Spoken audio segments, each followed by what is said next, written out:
to be here with you.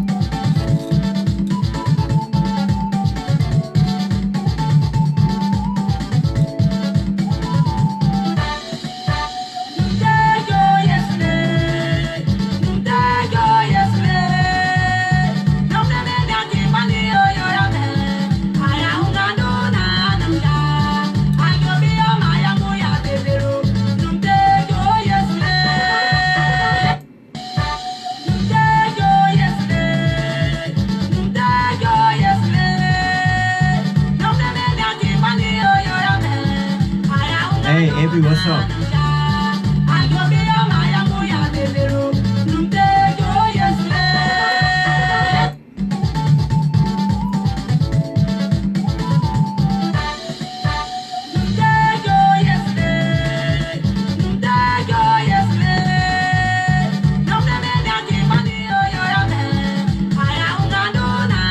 Oh, Sam, thank you so much for sharing the video. Thank you. Thank you.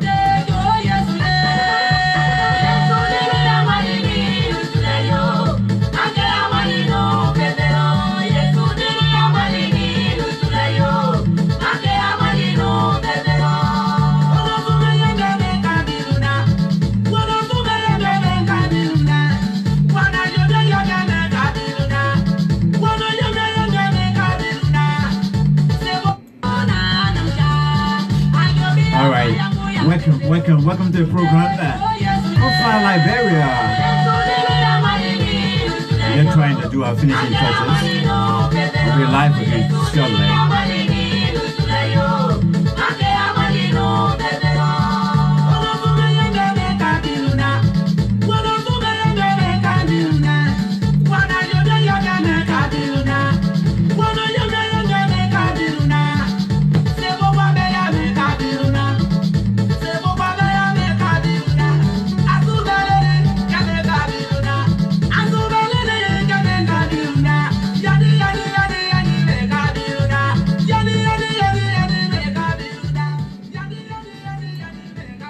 All right, let me say good morning, good afternoon, and good evening. Good evening to all of you, wherever you are at this particular moment, whatever you're doing as well. Maybe some of you are on break right now. You're on your lunch break, taking that break from, from before the computer or looking after the patients.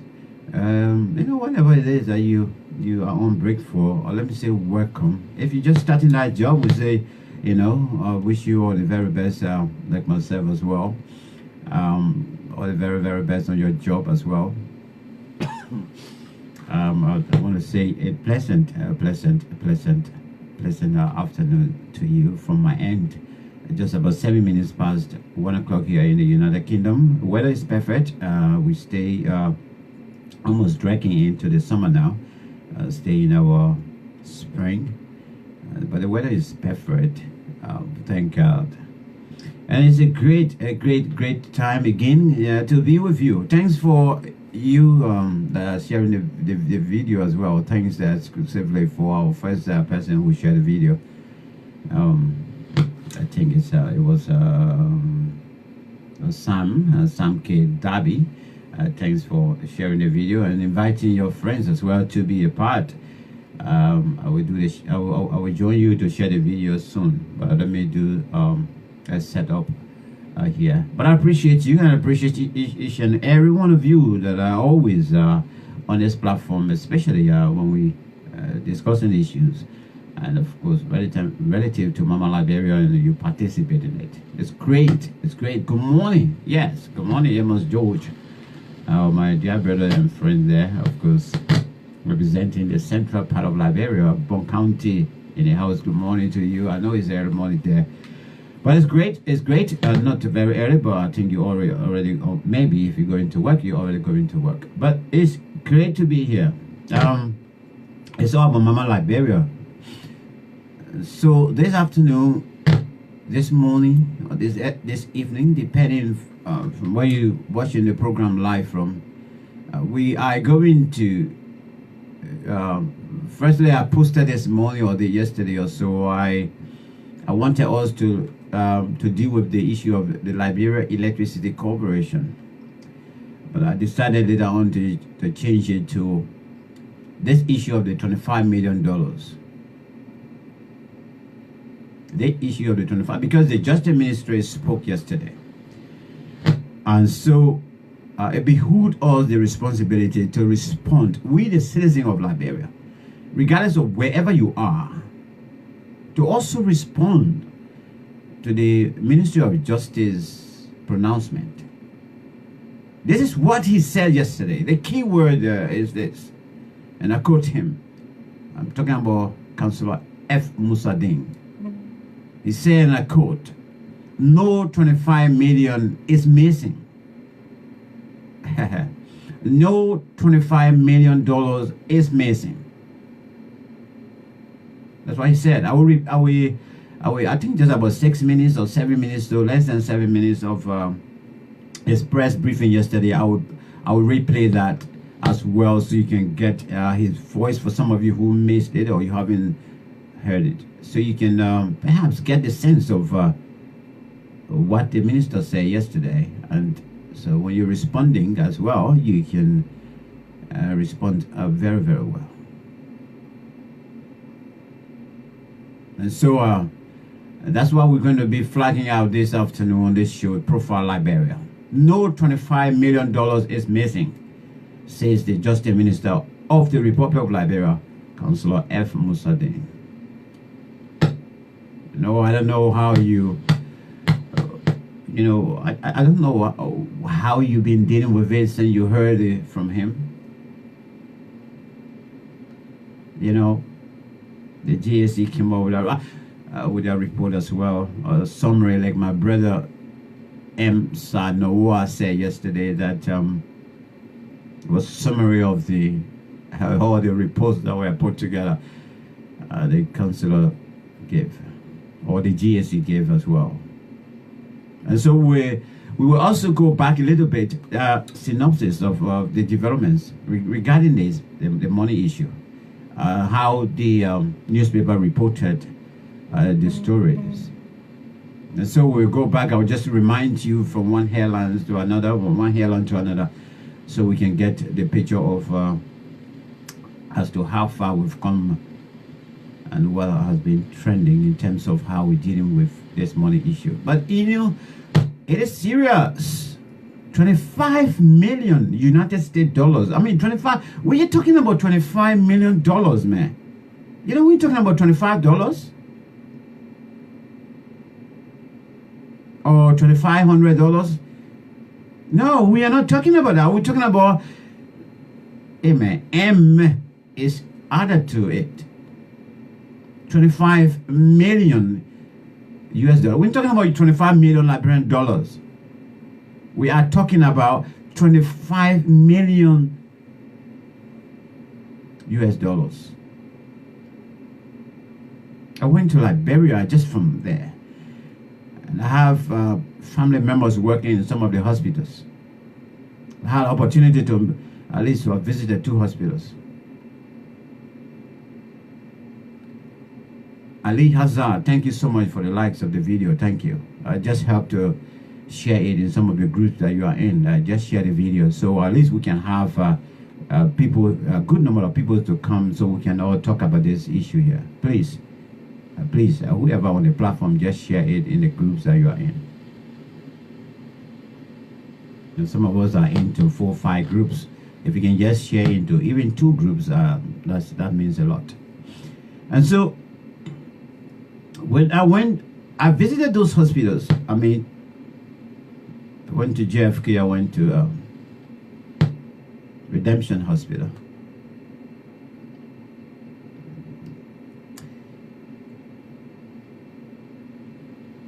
The atmosphere at our health care centers, atmospheres there are not pleasant. Not at all. Those brothers and sisters that are in the healthcare system in Liberia, or in the healthcare sector in Liberia, there's no healthcare system. So let me just take out the system from there. Those brothers, our brothers and our sisters, our mothers, our uncles that are in the healthcare sector in Liberia, that are working, that have decided to sacrifice, almost everything. I feel for them. I feel for them. I feel for them because they took the oath to protect life. No matter what the circumstances, no matter what the the political, difference or whatever situation they are in. When they come across that patient, they took oath to ensure that that patient is looked after very, very, very well. That they can go and do things beyond the bounds to ensure that indeed that individual, that little child, that pregnant woman is looked after. Attention is given to them, especially when the medication is there to just administer. But they are in a predicament right now that when they receive a patient, whether they are coming in through emergency or they walked in that hospital or so, what comes to their minds now is this: what is the outcome of the diagnosis going to be like? Brothers and sisters, this is what they are going through. They are under stress right now, working as medical practitioners. Yes, they are under stress. when they receive that patient, when they receive our relatives, when they receive our family members or so, oh yes, they are brought in our hospital. And they are under duress now to make sure that they look after that person, that they give the second chance in life to that person. When they receive that individual and they don't have even paracetamol to give to them, to ease the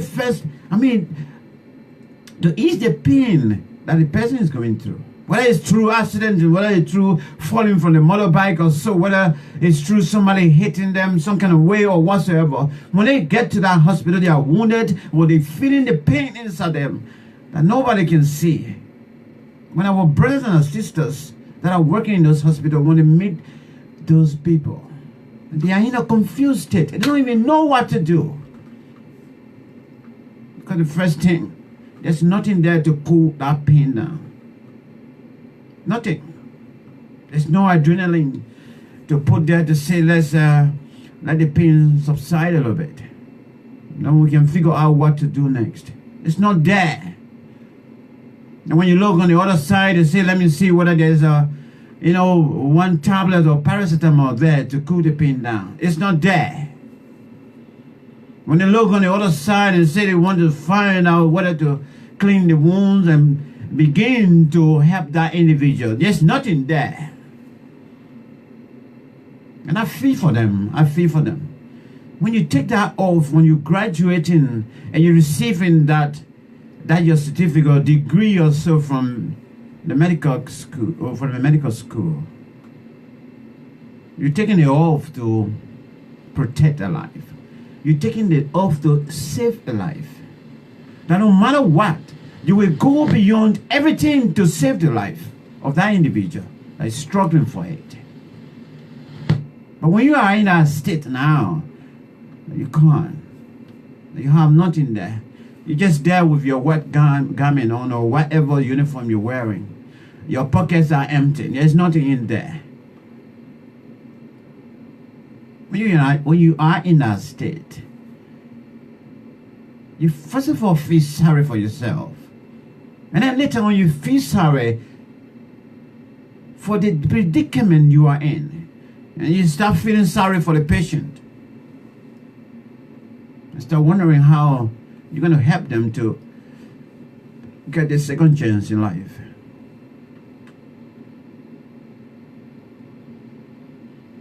The worst thing, don't take your relative at the hospital in the night. Don't. Because I'll speak to you right now. There's no gasoline in town to run the generators. Nothing in town. And so when you take your relative at night, irrespective of whatever they're going through, our brothers and sisters, they are using their little mobile phone. How they call it? There's a name they call it. Small phones in Liberia. Maybe somebody on the platform will help me with it. Yeah, okay. But they have these small phones that have the touchlight at the front of it. Fellow citizens, fellow Liberians, let me tell you this. I saw it. Living testimony. These are the lights they are using at night. Even when there is a need that person is to be knifed, that is, they are to go on an operation, they will use that phone touchlight. When they are to administer somebody, infusing drips on them, when they are giving that child or that pregnant woman an injection or so, they are using the mobile phone touchlight. They got a name for the mobile phones in Liberia. Those small mobile phones. It's just slipping from my mind. Somebody will help me with a name. How do you call it? The small phones in Liberia. Okay. So they use those small phones to see at night. To do rounds at night. They use the small phones to go around. Our brothers and sisters, our uncles, our aunties. This is what they are going through in our healthcare in our hospitals and clinics that do have patients there at night.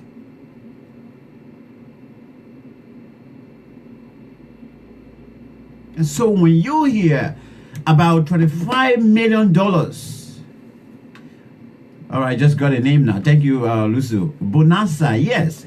The phones are just tiny like this, not even up to this size. Tiny, very, very tiny phones, and they call them bonanzas. Now, these are the phones, bonanzas, that our brothers and our sisters, our aunties, our uncles, our fathers are using at night from one hospital to another to carry on treatment on our patients.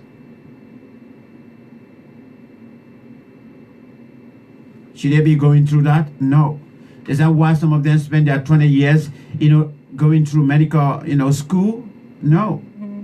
Should you work under pressure like that, under duress like that? Is it right? No, it's not. As a medical practitioner, you shouldn't have tension in your head when you are administering that treatment to a patient. When you are asking that patient questions, you shouldn't have any other thing on your mind that will distract you.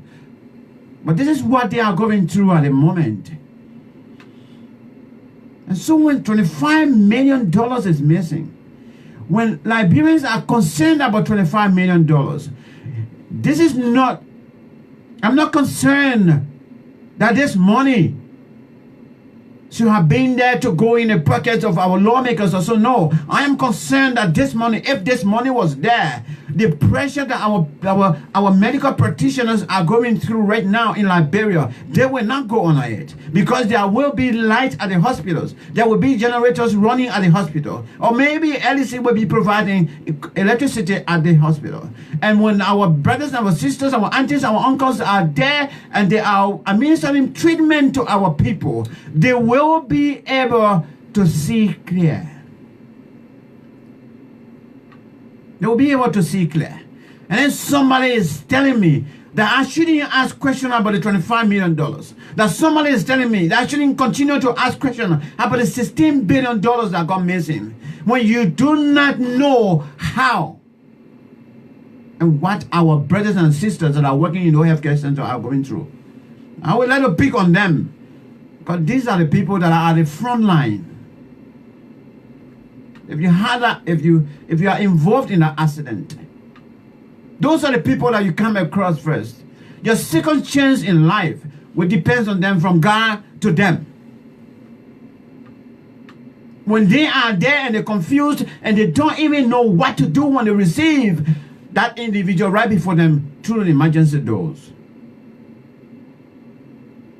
And somebody is telling me that I shouldn't ask questions. Where is our $16 billion? I shouldn't ask questions. Why is nobody telling the truth about the $16 billion? Or the $25 million? Come on, man. Come on, my people. Yo, wake up. Some of you guys need to wake up from your slumber. Stop this singing of praises to people that have no need of them to receive such. $25 million. What difference? You know what difference it will have done to the JFK? You know what difference it will have done to Phoebe Hospital? You know what difference it will have done to Redemption Hospital? You know what difference it will have done to that hospital, that Telewayan Hospital in Vonjama? You know what difference it will have done to, another hospital in St. J in Grand Cayman County? Do you know what difference that $25 million will have done to a hospital in Nima County, in Grand Jide, in Grand Crew County? Do you know the difference that $25 million will have done? And somebody is coming to tell me that indeed there's no money missing, so I should shut up. I shouldn't ask any more questions. And somebody should come and tell me that $16 billion Liberian dollars didn't go anywhere. It's right in the economy. Look at the rate today.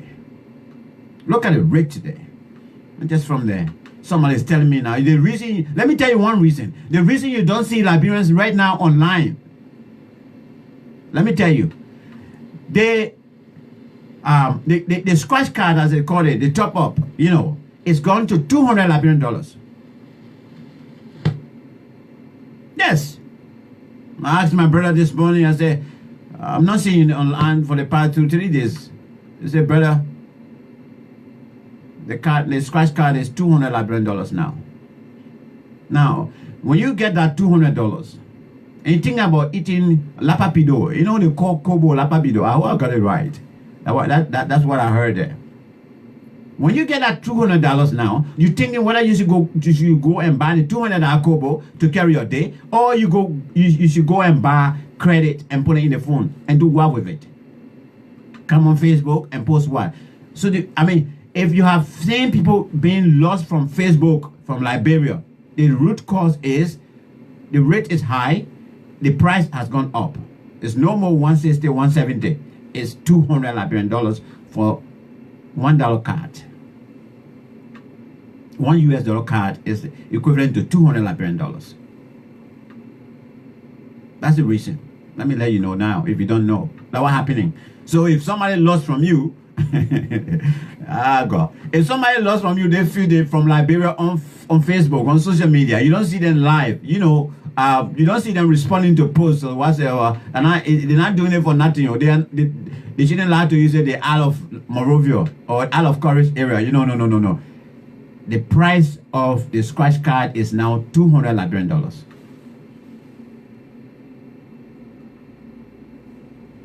So you ask yourself now, whether if you get the $200, thank you very much for the likes, Agnes. Thank you.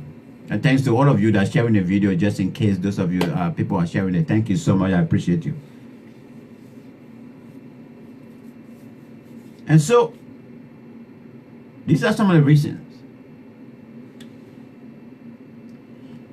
And we're coming to the minister now, okay?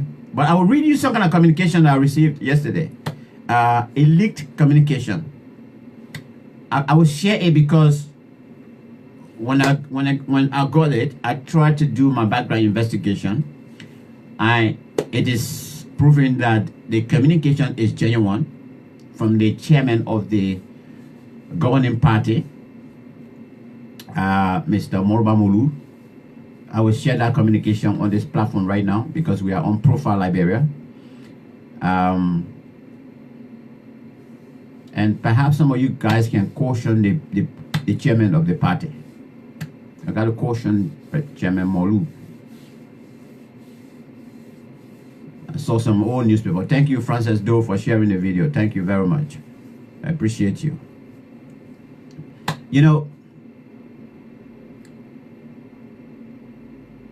Molu was a good campaigner, for social justice.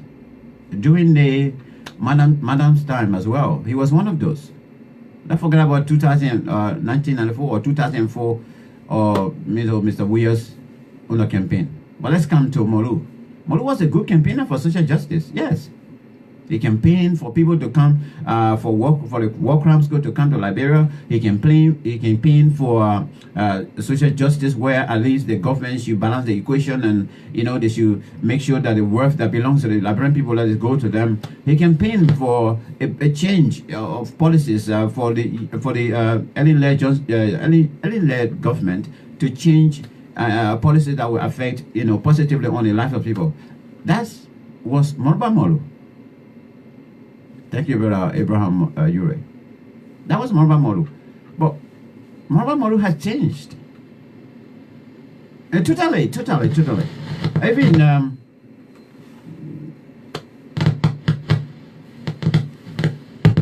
I've not seen people changing so quick like this. It's almost like I posted yesterday, and I'm looking for the Speaker of the House, Buffer Chambers. This man must serve. When I used to serve as the international co-host with Daniel Rogers at the time as Heart FM, Heart Morning Live. I interacted with this senator, the Speaker of the House, on many occasions, live on the show. I asked him so many questions. I mean, this man was vocal, man. I used to think whether, whether the president or former president Ellen Johnson Sirleaf, ever had a good night when this man is on the radio. Yes, Buffett Chambers. This man will the man will hit high, yeah, almost every day. Oh my God! But it's like he's no longer in Liberia. No. That's why I'm wondering. I posted yesterday. I'm actually looking for him. I'm asking a question whether he's in Liberia. Why? Why? Why would people change like this? And so quickly and so fast. Not even changing in the positive manner for the very people that they were talking about for yesterday. But in their own quest, that will benefit them. Why? All right, we're gonna take a short musical break. When I come back, I'm gonna read our letter to you. Communication from from the ruling party chairman, Morba Moru, and you can just figure it out.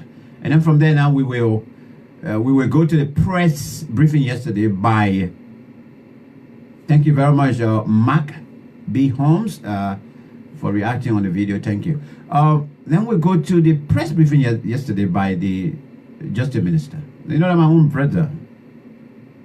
I mean, let's take it from more joke. Not just a brother, but he's my own brother. We talk almost every day.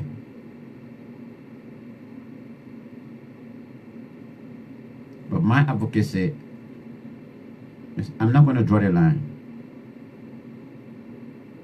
Not because he's my brother,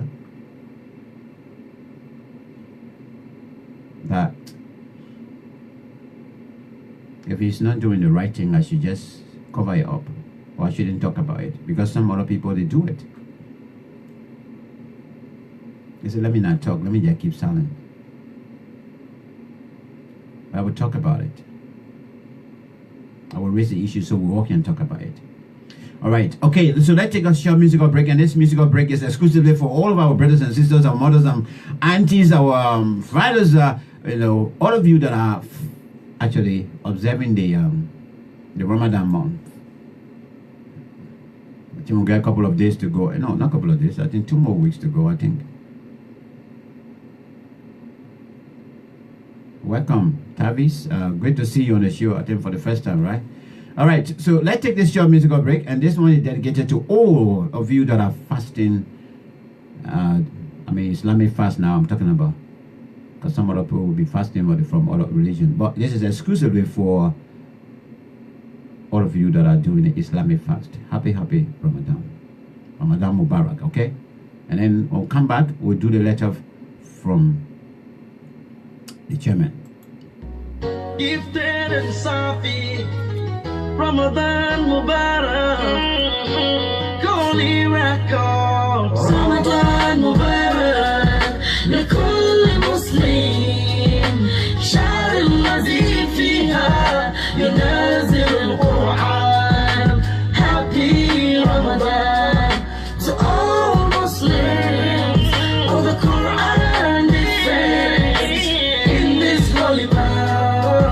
أرحب بك يا شهر رحمة، أرحب بك يا شهر رمضان، بك أرجي لقاء قرب ربي، بك روحي وقلبي قد صار. رمضان مبارك لكل مسلم، شهر الذي فيها ينازل القرآن. Happy Ramadan to all Muslims. Oh, the Quran descends in this holy man. Welcome you, O holy man of Ramadan. I welcome you, O holy man of blessings. And you I seek nearness to my Creator, for For you, my soul and heart has been purified. Ramadan Mubarak, لكل مسلم شهر الذي فيها ينزل القرآن. Happy Ramadan to all Muslims. For the Quran descends in this holy month. Ramadan, Ramadan, the month of forgiveness. Ramadan, the month of blessing. Ramadan, Ramadan, oh, the month of peace. Ramadan, Ramadan, the month of love.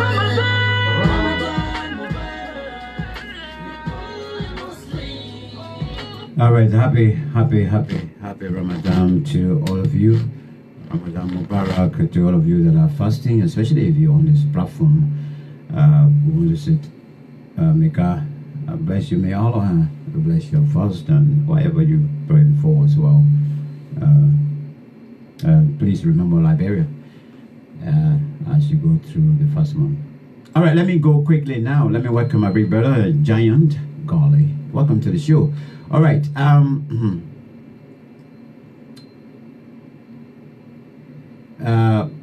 I'm going to read this letter to you, but before I read it, let me just share with you so you can see. I don't want anybody to say, oh, sorry for the feedback. I don't want anybody, oh, come on, sorry for the feedback. This is it, the letter, as you can see it, is that's the party logo there, and I think you can see there, who is it from Max Kpakio Jr. And he also there's a warning under this letter here. Do not share this letter for CDC internal use only. So that is the letter I'm about to read to you. Before we go on with the issue of this response.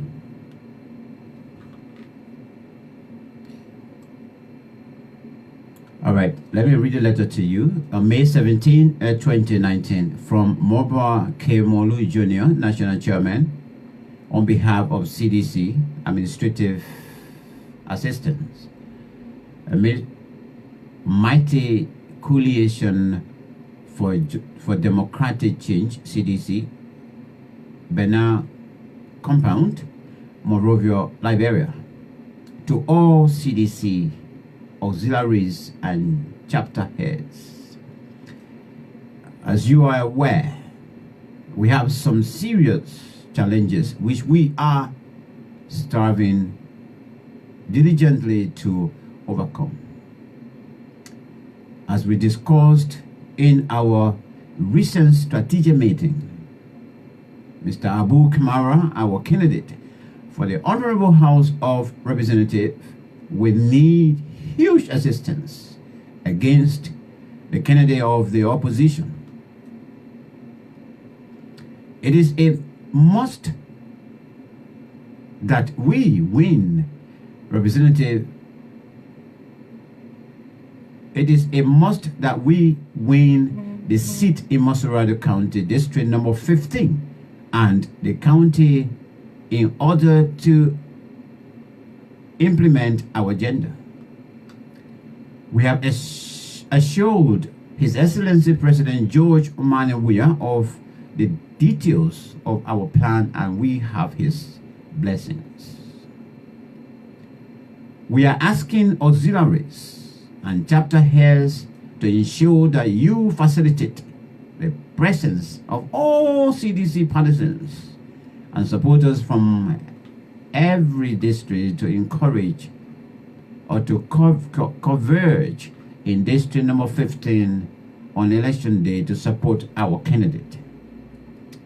Masurado is the base of the mighty coalition for democratic change. The plan is to bring in 15,000 of our supporters nationwide to Monrovia on election day to make it happen. Now, let me repeat that. We're talking about Mosorado election, right? Let me repeat this sentence or this paragraph.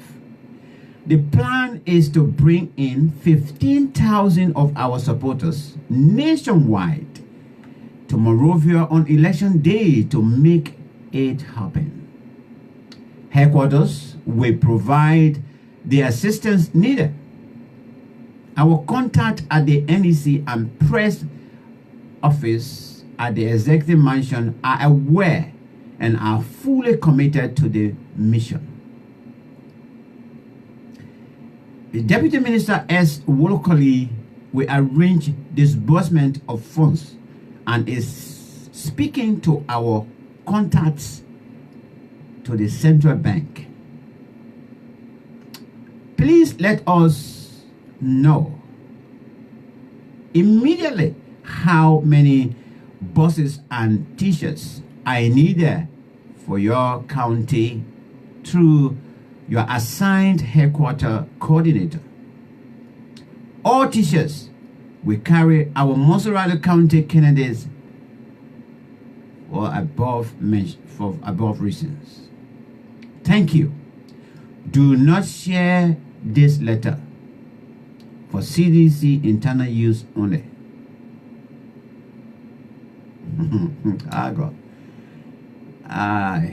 You know, my concern here is this particular paragraph or sentence. We're talking about Mosorado County election here. And this is a letter that the chairman is writing to all county coordinators around the 15 counties. Let me show you that paragraph. This is it right here. Our plan is to bring in 15,000 of our supporters nationwide to Monrovia on election day to make it happen. Headquarters will provide the assistance needed. Our contact at the NEC, so you see, they finish compromising the whole thing. Our contact at the NEC and press officer at the executive mansion are aware and are fully committed to the mission. Deputy Minister S. Wolokoli will arrange disbursement of funds and is speaking to our contacts at the central bank. They say here below, do not share this letter for CDC central use only.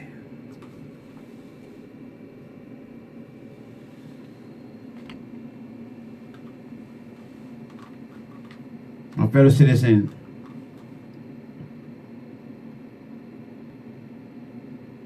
yes, I know some of us we know since we've been in this area. When an African is in the position as leader of the state,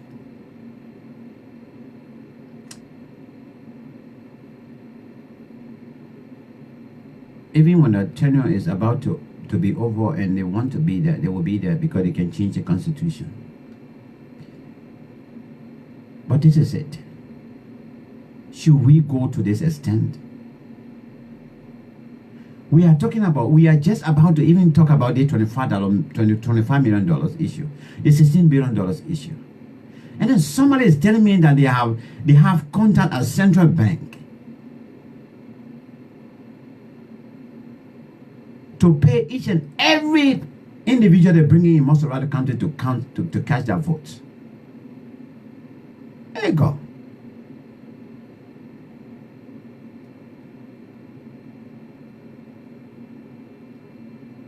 Why? All right, guys, thank you so much. Let's continue here. We're going to have, let's take a short musical break. Let me see. Okay, let's go straight to the point now. The minister spoke yesterday. Just the minister regarding the money. That's why we're discussing here. So let me kick the ball rolling now, and then from there we give you time to come in and make your comments as well relative to especially what we have under the microscope today. The press statement by Justice Minister F. Musadin. No money missing in US 25 million mop-up exercise. That's what he said yesterday. I am quoting him. No money missing in US 25 million mop-up exercise. No millions missing. No money. So our money is there. Our money is there.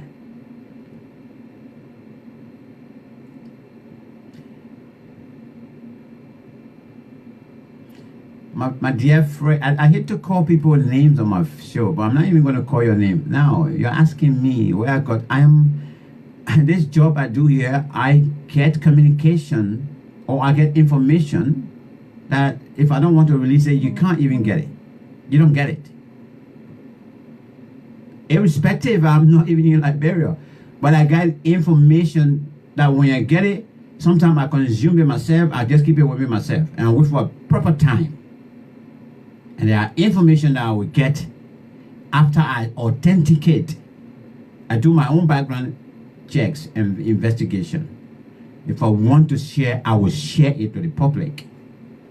And so is this one here. Mine is fake. You can bring yours. Bring your counter one, which is real. Publish the letter. Some of you sometimes, this is why the country is what it is now. I remember when I was coming up, I heard the language people used to say, the problem with Liberia is Liberian. We are the problem. We got people that kill our nation, our people. When you are talking about them and you want to bring them to justice, there are people with, people on your throat as well. Mama, you leave the people alone. So what's about stealing when we're talking about money, when we're talking about, somebody playing double standard games and whatever? You guys are right.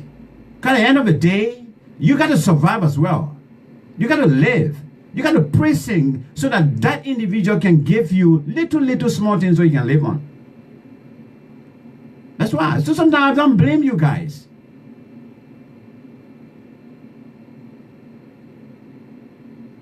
I don't blame you guys.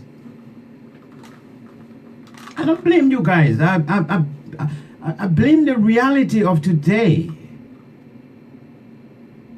Because Liberia right now, Liberia is tough.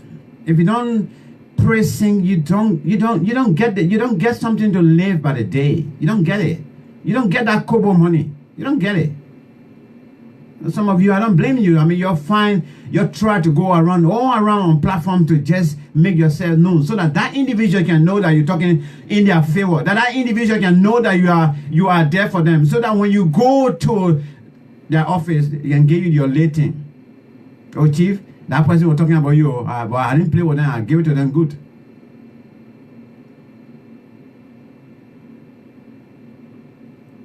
I gave it to them good. Chief, and that guy was talking about you on his show. But me, I'm playing with you. Me, I give it to him found. Yeah, Chief, I defended you. Me, I will hear. I went on the ground. I'm on the ground always. We hear these things. That's what some of you guys are doing. You're doing it because you want to survive by the day, and you're forgetting about the rest of the children, the rest of the vulnerable people, the rest of the people that you call Zokos. You're forgetting about them. You don't even think about them. You don't even think about those hospitals that are struggling right now. You don't even think about our brothers and sisters that are struggling at night. They're using their phone lights to do operation or to administer medication. And you're sitting down here. I don't believe the letter is fake or so. You go back to the party chair and go and tell him that I was discussing his letter, or I was discussing a fake letter that said to have been written by him. Go and tell him so he can pay your way. I think he gave you someone $10.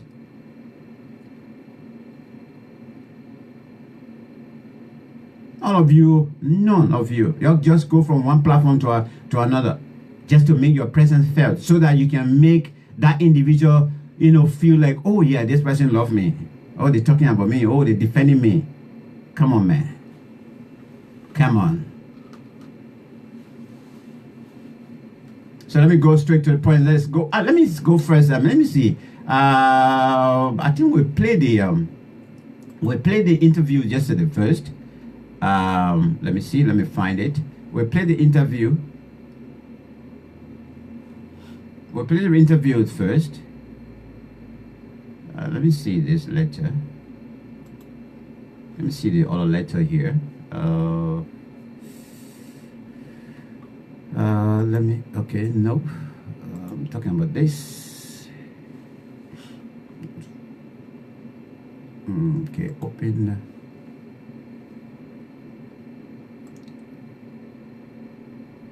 All right, another letter I want to share with you here is this one. It's already in the news. But I'd like to share with you just before I come to to play the interview yesterday. This one is from, oh sorry, let me share it to you. This one is also, I just got this one as well. It's the United Nations I think office in Liberia, as far as my eyes, because if I zoom it, okay, let me try to zoom a little bit so we can see it. Okay, let me try to read this one. It's a little bit poorly. I will take your call. Just give me 1 minute. Let me read this letter. Maybe this one too is fake. It's a fake letter, but let me read it and share it to you. This one say, this one from the United Nations representing Liberia, 22nd May 2019, Dear Council of Patriots. I think they wrote in a letter to the Council of Patriots, the guys, they want people that are on the June 17th.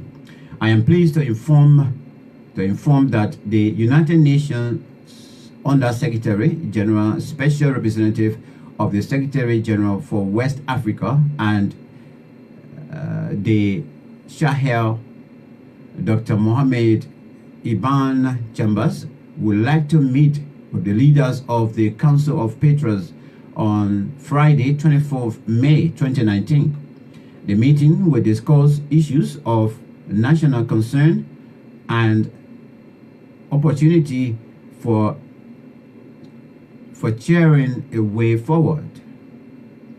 Dr. Chambers will be accompanied by the UN resident coordinator and the AU and ECOWAS ambassadors. The meeting will be held at the ground floor conference from the One UN House in Monrovia. The exact time of the meeting will be communicated to you as soon as possible.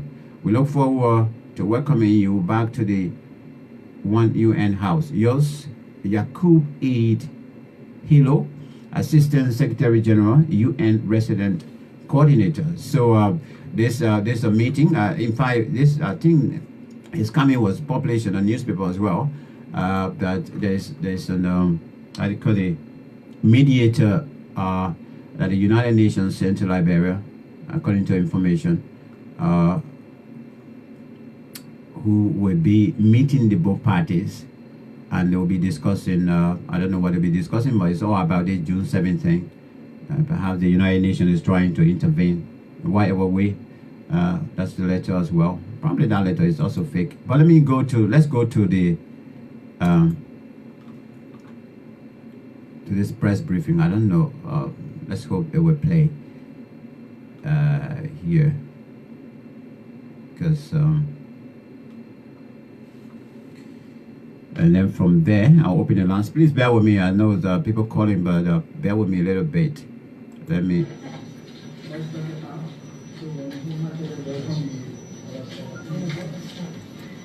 Thank you. Ladies and gentlemen,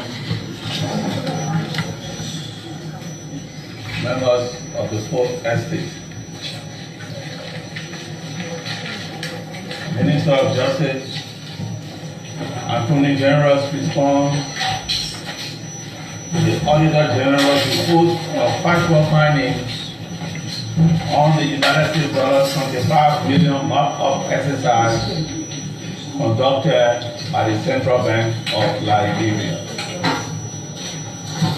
The government of Liberia, through the Ministry of Justice, received on May 15, 2019, findings contained in the General Auditing Commission's GAC's report on the use of the United States $25 million, authorized by President George Manawia in his speech delivered on July 16, 2018. As Minister of Justice and Attorney General, I have the responsibility and obligation to respond to the report on behalf of the government of Liberia. I will hereafter summarize the factual findings established by the GAC's report. The amount of United States $25 million was authorized to be infused into the economy to stabilize the exchange rate through monetary interventions by the Central Bank of Liberia, CBI. Out of the United States $25 million authorized, only United States $17 million was used. Section 4, Table 5 of the GAC's report establishes that out of the United States $17 million, out of the United States $17 million used, United States $10 million was exchanged at a rate of Liberian dollars 155 to United States $1, and United States $5 million was exchanged at a rate of Liberian dollars 152 to United States $1. Thus, the United States $15 million, applying the rates spelled out above, was exchanged for Liberian dollars 2 billion 302 million 710,940. This amount was deposited with the central bank as per the accounting records of the CBL. Section 2.5.2 of the GAC's report establishes that the remaining United States $2 million out of the United States $17 million was sold directly to Total Incorporated at an exchange rate of Liberian dollars 156 to $1 United States dollar, realizing a value of Liberian dollars 330,141,800. Consistent with the above findings, the GAC report provides evidence that 2.6 billion, representing the value of the United States $17 million, was actually brought to the CBL. There is, therefore, no issue as to the Liberian dollars 2.6 billion, representing the value of the United States $17 million being brought to the vault of the CBL. It can safely be concluded that no money is missing in the United States $25 million markup exercise.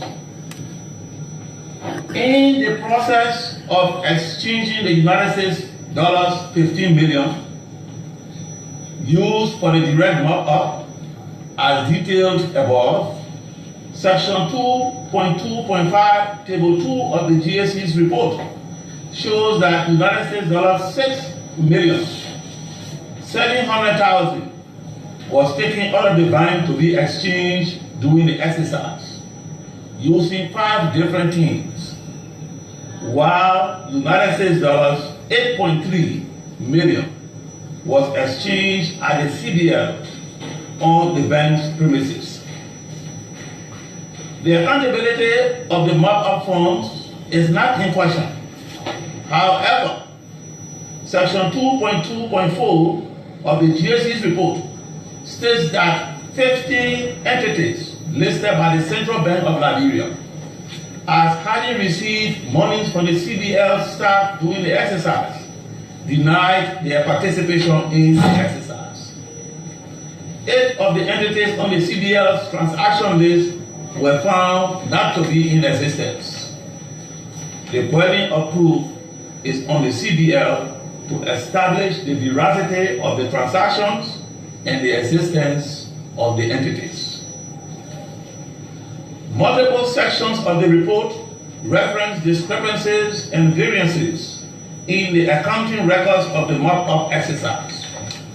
Again, these variances and discrepancies place the burden of proof on the CBL to explain these variances and discrepancies or to establish that they are not factual. The description of discrepancies, variances, and delays in posting financial transactions contained in the GAC's report points to systemic weaknesses at the Central Bank of Liberia. The GAC's report, like the Crow and the Presidential Investigation Team's report, reveals entrenched systemic flaws at the CBL over the years. In view of the above, the Minister of Justice and Attorney General has made specific recommendations to the President of the Republic of Liberia. The President will shortly address the nation. I thank you. Thank you very much. That brings us to the end of this press conference.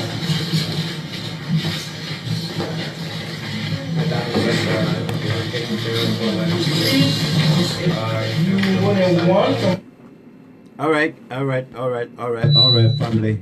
family, yo. Your money is not missing. Stop talking. No money missing.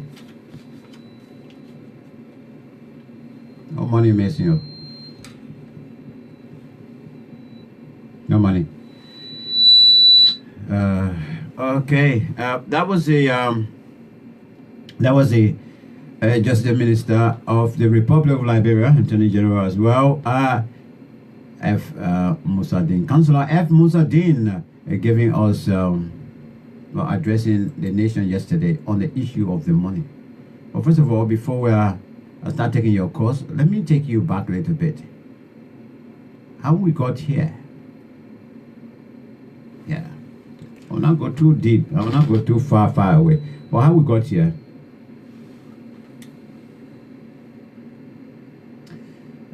Let me see how we got here. All right, news. This one here on the 24th of September 2018. Let me start from there, courtesy of Front Page Africa. It says here, Policy and Research Group calls for investigation into 25 million infused into the economy. Okay. The moment the money business came out, and groups of people, individuals started calling for investigation. Policy and Research Group calls for investigation into US 25 million infused into the economy, and that was on the 24th of September 2018. Let's go. We are in 2019 now. Okay. This one says February 25th, 2019. Again, courtesy of Front Page, they say it's down to the wire for report on the missing billions, US 25 million. It's down to the wire. That's the time now the president decided to say, well, let me involve some other people. So that's the time they call the crew of people in. And quickly today, the US embassy was involved to use it. Irreconcilable differences. Since the 8-page you said backed missing billions. All right, this one see that was when February 26. Let's go to May 7, 2019. Central Bank gives conflicting figures and US 25 million probe amid calls for 12 Petri arrest. Central bank gives conflicting figures in US 25 million probe amid calls for tour and patriot arrest. And this one say May 8, 2019, GSC's mandate must pave the way for non-selective action in missing money saga. Of course, the president actually on the front of this story. GSC's mandate must pave the way for non-selective action in missing money saga. And this one say May 8, 2019, Liberia presidential order mandating forensic probe for US 25 million mop-up shifts. It's a Liberia presidential order mandating forensic probe of US 25 million mop-up shifts. Right, that's when they say we are getting tough. Okay, yes. May 7, 2019, it says, yeah, GSC awaiting Finance Ministry's response to complete US 25 million probe. Who is at the front page of this one is the Finance Minister Choi. Missing billion saga raises eyebrows on expenditure of governments. That's on this 27th of September 2018. This one says here, missing billion saga entry to CBL's vault. US 25 million key to solving mystery. That was on October 11, 2018. And this one says, this one came yesterday, I was just playing here. No money missing in US 25 million mop-up exercise, says Justice Minister Musa Din. Okay, so just to link up, close up the stories to let you know as to how far we've come reaching this far here. So that's what we're discussing. What's your take on the issue? My lines now are open. On the issue of the response by the Justice Minister. Were you actually hoping that perhaps you'll get something else other than what you heard, or did you anticipate that you will hear something like this? Since in fact the minister is speaking for the government. Let's put it that way. Is he speaking for everybody, the people and the government, or he's on the other side? So let's get your thought on this issue. What we're talking about here today is this: no 25 million is missing, says Justice Minister F. Musa Din. What's your take on it? Let me see if I can go on the dashboard and see if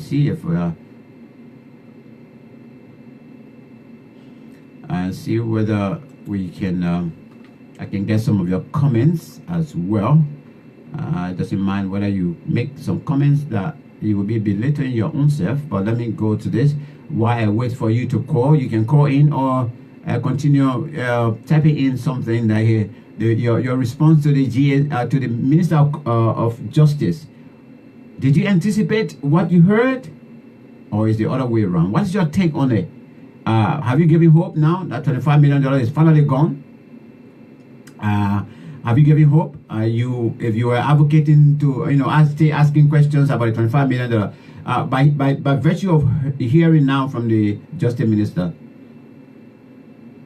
have you decided now to give in and say, well, it's done? What are your thoughts? Let's hear from you, fellow Liberians. Okay, let's go to Lee. Okay, he said the person said Washington. Fanny Cebu, and I think was responding to the letter I was reading. She said, is that a forced we must rather? So you're asking a question by virtue of the letter that we read. Fanny Cebu came back to say that is a letter not to overlook. That's the CDC party chairman letter. CC is also calling for the letter to be shared as well. I will try my best. Maybe I'll post it on my wall. Agnes Liberty Carver, she just said whoa after reading the letter. And Femi Cebu came back and said, Fred S. Kuya, Just use the word fake. I have no idea what is fake, whether it's the letter or the Minister of Justice, or what he was saying, or my presentation, everything is fake. I don't know what he say. Who's that? Is that he? Yeah, Fred.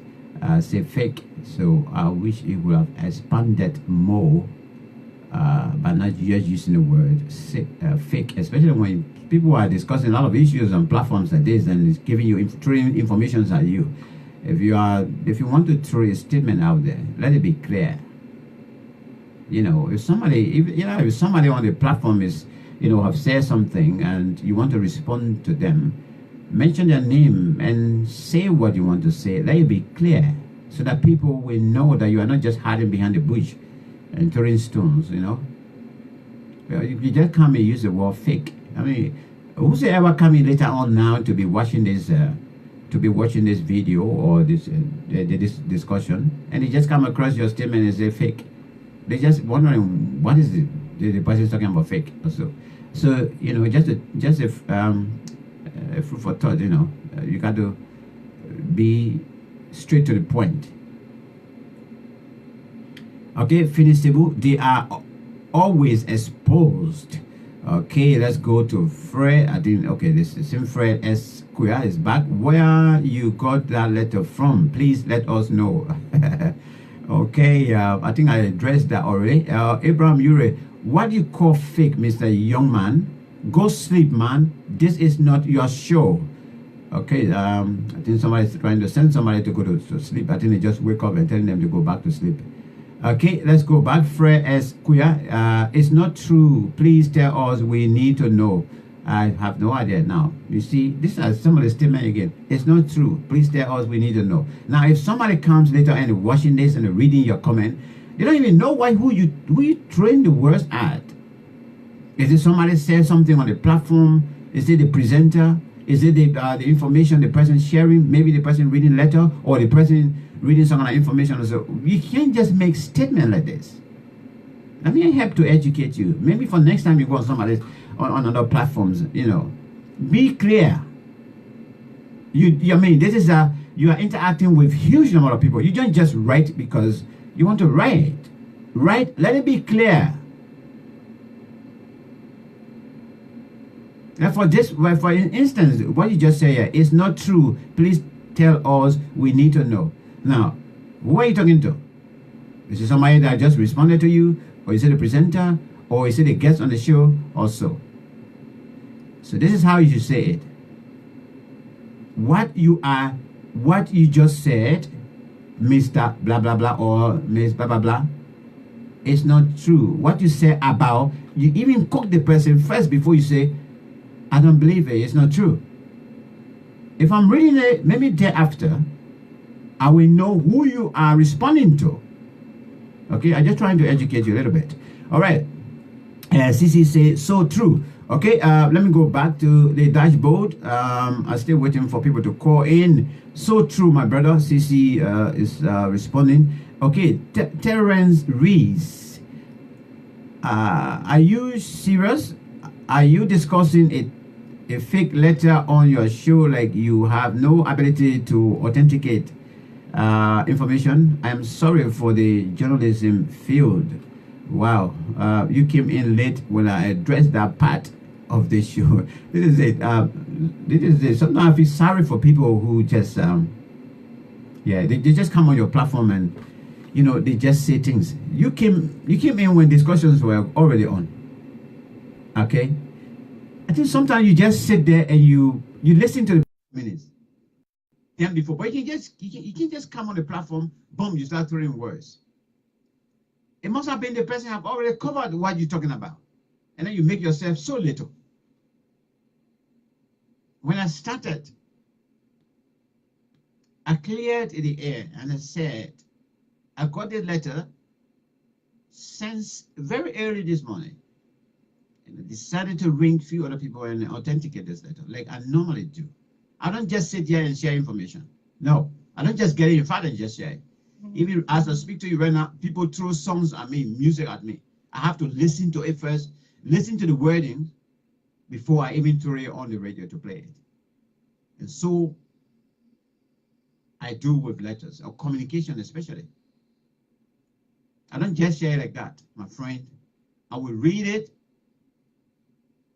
and take everything into consideration, whether it's the letterhead, whether it's the composition of the letter, whether it's the signature of the letter, whether it's the body of the letter. I will take everything into consideration, whether it's the date, the form.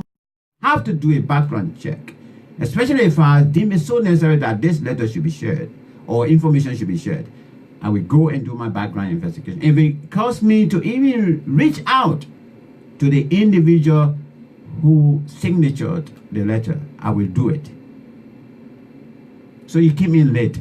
For you to just come and start telling me that, you know, you question journalism, my journalistic work, I'm sorry for you.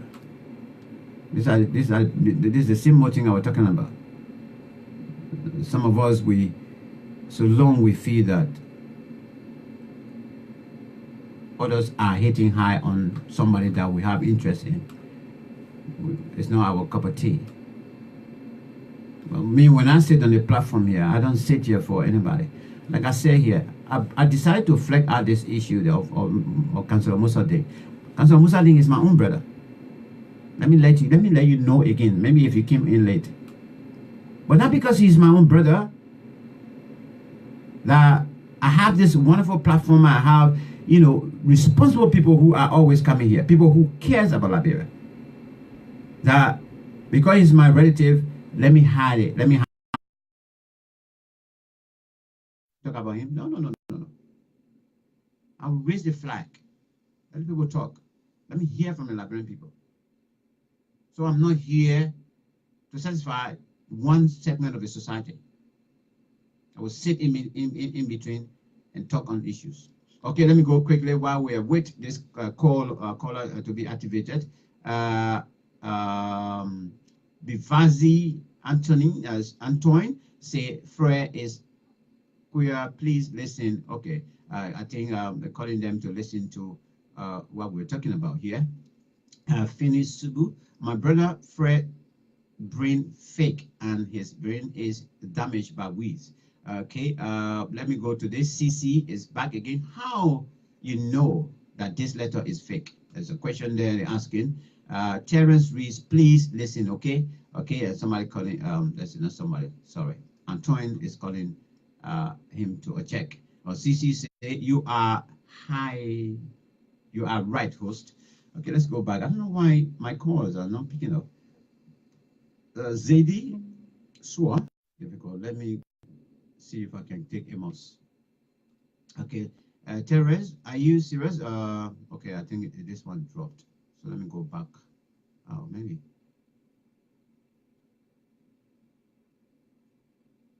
Brother, it's true. Liberian is the cause of the problems. That's Antoine. Finney, Cebu, some citizens are noted for lying. CC is back. This letter is not fake. Fred S. Queer, why my brother, don't get vexed, but we are concerned about what's going on in our country. So we need to know where this letter is coming from, please. I just show you the letterhead. Then you're telling me where the letter coming from. Before I started reading the letter, I projected the camera there and I show you the letterhead. I show you who signed the letter. I show you part of the body of the letter. Then you'd ask me again, where the letter coming from? Okay, Amos MC Duo. Oh God, this call, Amos drop again. Let's try. Into my camera this video. I think I need to change this phone. Amos MC Duo is here. Oh, okay, we just got Amos now. Amos, good morning. I know it's morning to you. Good morning. Welcome. Yeah, man. How you doing? I'm very well, thank you. Thanks for asking. I think, yeah, we just interface now since I returned as well. Welcome to the show. Yeah. I mean, you've been following. Let me not ask too many questions because you know what we're talking about already. Just go straight to the point and give your own analysis. You know, Musa Dane, I'm sorry. I was on our show last night. I said Musa Dane is a pathological liar. this man has lost credibility, integrity. He has no value, no principle for the law. Now, what do I mean by this? Musa Din, Samuel 12, Musa Din, Nathaniel Patriots, they were all on a committee. That's part of the economic team. And for Musa Din, he said to say that Nathaniel Patriot, the central bank governor, is responsible for what went on with the money. And that Samuel 12 is exonerated. Now, Mr. Dean, let me ask you this question. Do you remember the tip that Samuel 12 told the Liberian people that he did use conventional method outside of the banking system to go to West Point and you put time to exchange money? Are you aware of that tip? Is that tip not self-incriminating of Samuel 12? And you come back to tell us that it was the National Bank governor that handled all that money, and you, the Justice Minister, you're part of that team. So it means that you are not even competent to be a Minister of Justice. Because you're telling us, Adam and Nathaniel Patriot, unilateral took decision that you had nothing to do or you had nothing to do with. Because that's the only way you will put the blame on Nathaniel Patriot. Well, look, I can tell Mr. Diddy, the time for you people to mislead, to lie to the Liberian people, it's over. It's over. And this money business will not go away. Nothing you will do until this money business is people accountable. Nothing you will do for it to go away. Nothing. Because you got no more control over the social media or the media. Those days it was one media, EFBC said it, that's it. You had no other source. But this time, we all can get on platform and reach millions of people and telling them what is happening to our country. So, Minister Dean, you have belittled the office of the Minister of Justice. I can say it with no remorse, with no regret.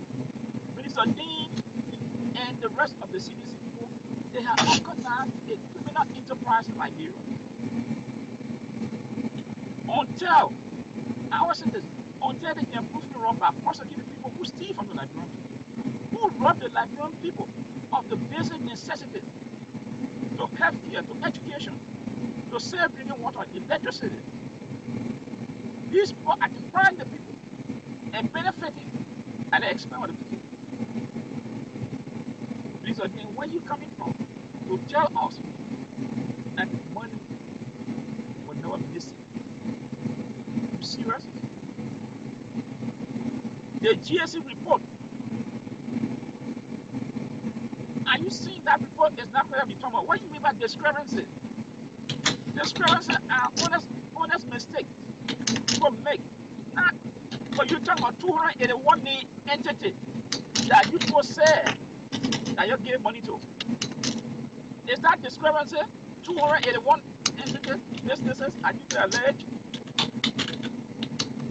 The same report said you get 2 million naira to total.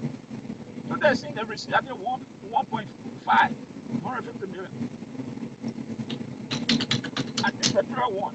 So, so there are vast contradictions. And you, Minister Dean, have the audacity to come and stand to sit in front of that people, look in the camera just like I'm doing, and telling us that no money is missing. Are you very serious, Minister Dean? You still want to take it by face value? Or what you just said was just, oh yeah, the minister said so it's okay. No. The days are over for those things like this. But I can say this. If you put it to take the Liberian of money and misuse it and to get away, no. We're not We will continue to talk about this money business until we can see people losing their job or people going to jail. Because this thing has to stop. And let me tell these people who come out to say, why are you now? Look, everything has a time. They have come to the point that Liberians, we have realized that the system in which from 1847 up to the present is not workable. So we have to change course. We have to change course. So don't ask me why we didn't do it that time. It is time for Liberia to change, and this is the time we say it is now. So those who have the notion or the belief that we never champion these things during past regime, where every revolution, every changes come by time. It is not based on what you think where it should have started. I've decided that no Muslim Liberia will not be silenced, or we will not be spectators, and will allow a few group of people to exploit the country. The days are over. And the government, this thing is stopped right at the doorstep of President Weah. He is the one that is encouraging these people. And he's part of it. Let me say this. He's part of it.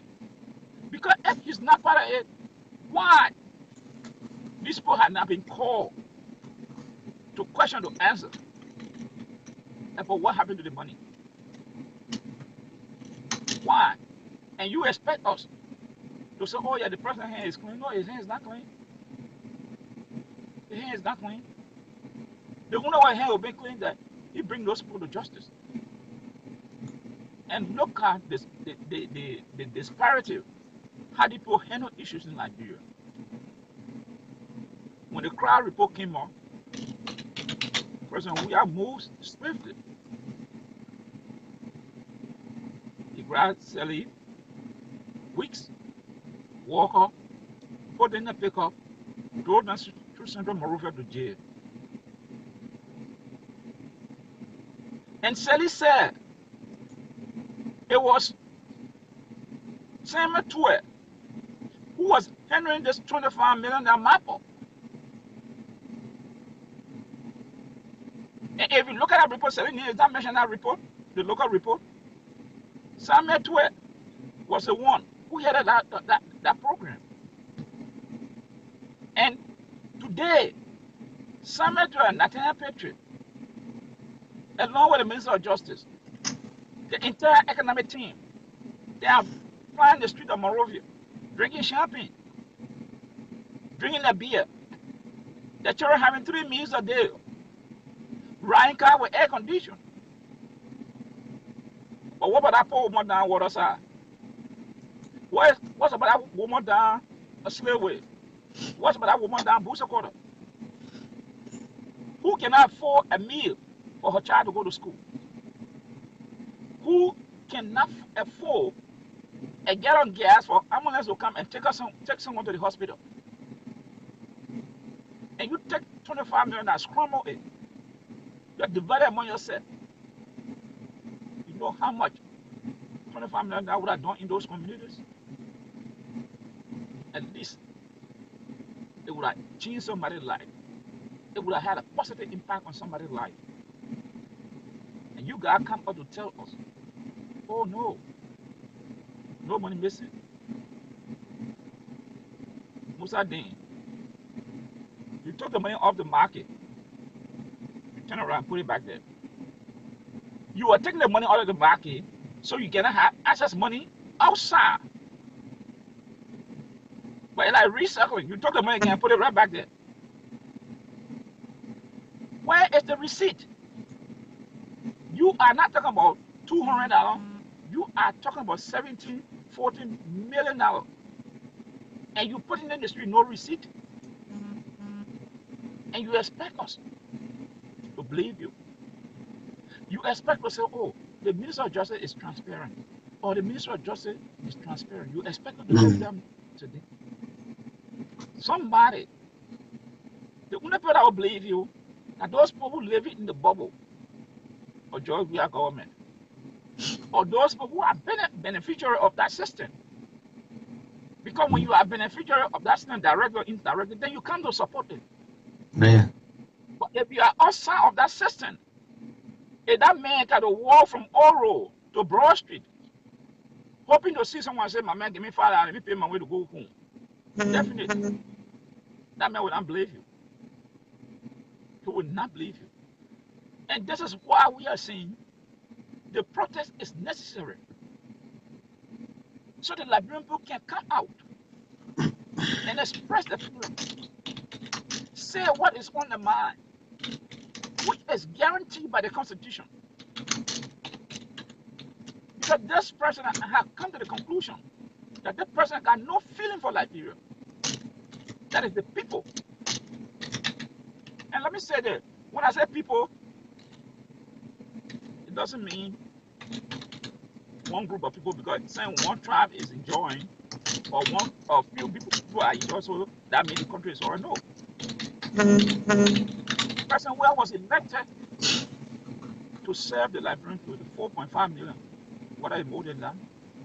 He was elected to protect the 43,000 square miles of Liberia. That is to provide security, healthcare, education, roads, water, light, you name it. That is his job responsibility. That is his job description.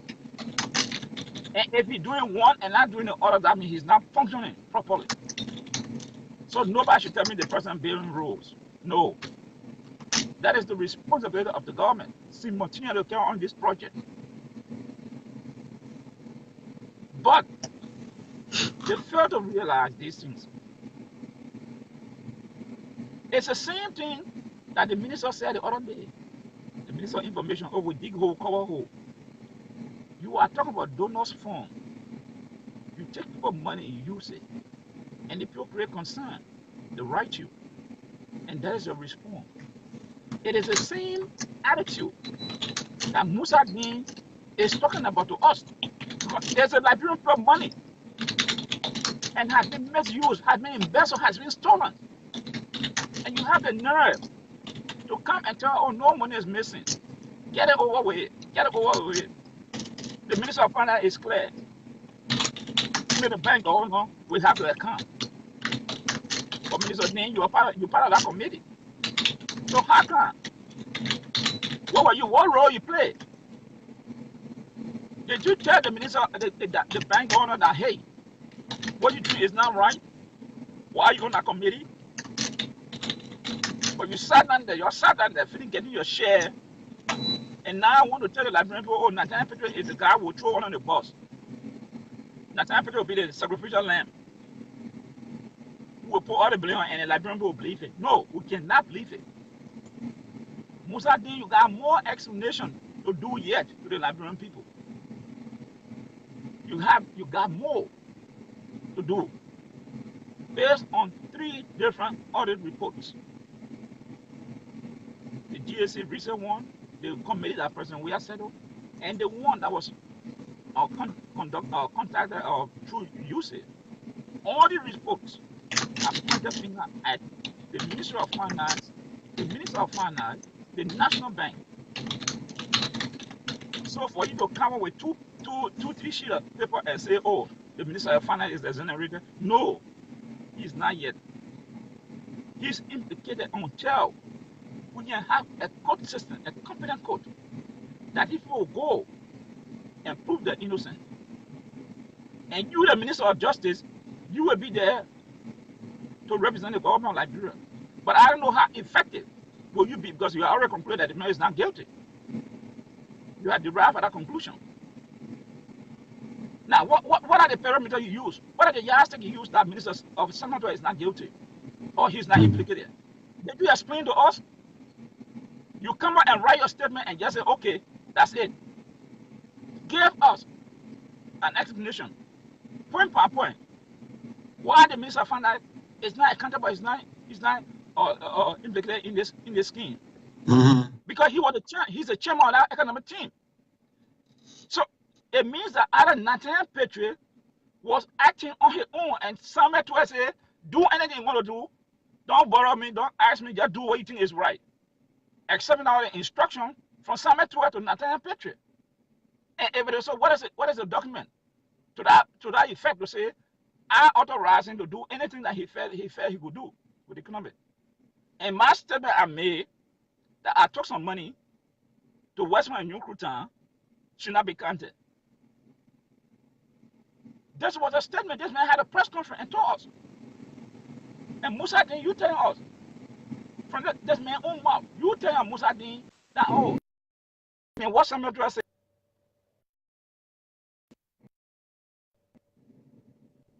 But he was the head of this committee.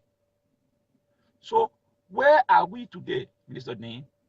Come and give us more clarification. Why Samuel Tuer is not guilty of the $25 million. Now you talking about the $16 million, you got that one statement. Why he's not guilty? Why he should not be held liable when he was the chairman of that committee? And you are part of it. So are you telling us the responsibility that the president gave you people? You did not take instruction from the president. Is it why you're telling us? Because it means that you're left not patriot to just go on his own and do anything. Because that's the only action I can make. That since the president appointed you people, you're told that I'm patriot, look, you do anything they're doing. We don't care how you do it. Because that's the only way you come to tell that you don't know about that transaction that went on. Mm-hmm. That's the only way. Say, look, tell us and tell the president, Mr. President, you gave us responsibility, but we'll turn it over to Napetro. We told him he's the guy in the bank, let him do anything they are doing. We had nothing to do with it. Then I will believe you that Napetro is responsible. But other than that, you, Samuel Tuer, Napetro, remember, you got more questions to answer to the Liberian people. And I'm saying to the Liberian people, not to buy into that crap. It is a crap that Musa Din spoke yesterday. Nonsense. It has nowhere in our discourse for us to believe. And I say, we that on social media advocating, we should not let this thing go under the bed. We should not allow it to go under the bed. We should continue to sing this song.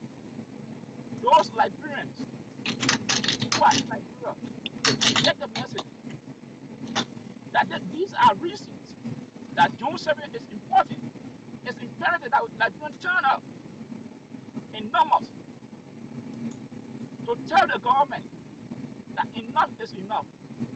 If you cannot manage this country, turn the country over. Turn it over. I would say it was free. Turn it over. But what I'm seeing in the country, today the rate is 190. How many people can afford a couple rest? But most of them ride air-conditioned car at the expense of the Liberian people. He doesn't buy gas. You don't know how the money comes. He called the Minister of Finance. Minister of Finance disbursing the check. Give me the gasoline.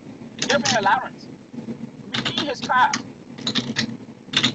So Musa Din doesn't know what to call hunger in Liberia. He doesn't know what to call hardship. Because he's a beneficiary from the Liberian. He benefits from the Liberian people. And the Liberian people benefit from him. Because if the Liberian people will benefit him, then he will come and tell people, we have to prosecute people. But he'd be no help to Liberia, or to the people at large, to come and tell us, no money missing. Now we're stupid to believe that when all the figures, when all the evidence is ready on the wall, Mm-hmm. and you expect us to believe that, to take that crap from you, Musa Din? No, we will not take it. And we will not stop. June 7, Musa Din, your faith is hanging. Nobody going to, we're not going to, nobody going to carry a gun to Liberia. But we will use the Constitution legally, which is given to us. It is our right. It says, when the people are not happy with the government, they have the right to ask that government to go. If the people are not satisfied, they have the right to demonstrate. They have the right to petition the government. And it is in that vein that the Liberian people have finally come to the conclusion we must call this government to attention. Because the people who are supposed to represent us are not doing it. George Weah has managed to silence the 3 branches of government, has taken complete control of the 3 branches of government. Musa Din, who's supposed to advise the president on legal matters, is he doing it? No. Because why? If Brian will come, the president called me. He told me, Mr. President, it's okay. This man was there to show us that the Iboma loan was all certified. It had met all the legal criteria.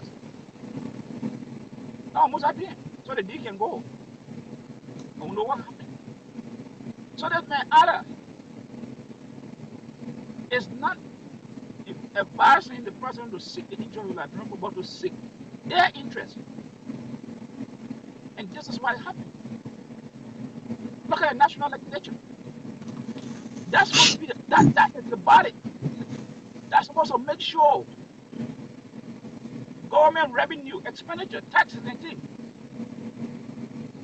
are checked. They're supposed to create how government, who's supposed to pay tariff, taxes, and everything. It is the national legislature that's supposed to create. That's the responsibility to make the laws. But people come out of that, outside of that arena, and just dash anything to the Liberian people. Look at the thing at the free court. You got to pay extra US dollar for tracking number. What's the legal authority from the legislature that gave the person that right to come up with that pronouncement? You talking about taxation? The law, the Constitution says the president, government can only tax people when the legislature approve of it. But again, I mean, just make pronouncement. They would have seen the matter, did the cabinet Janet.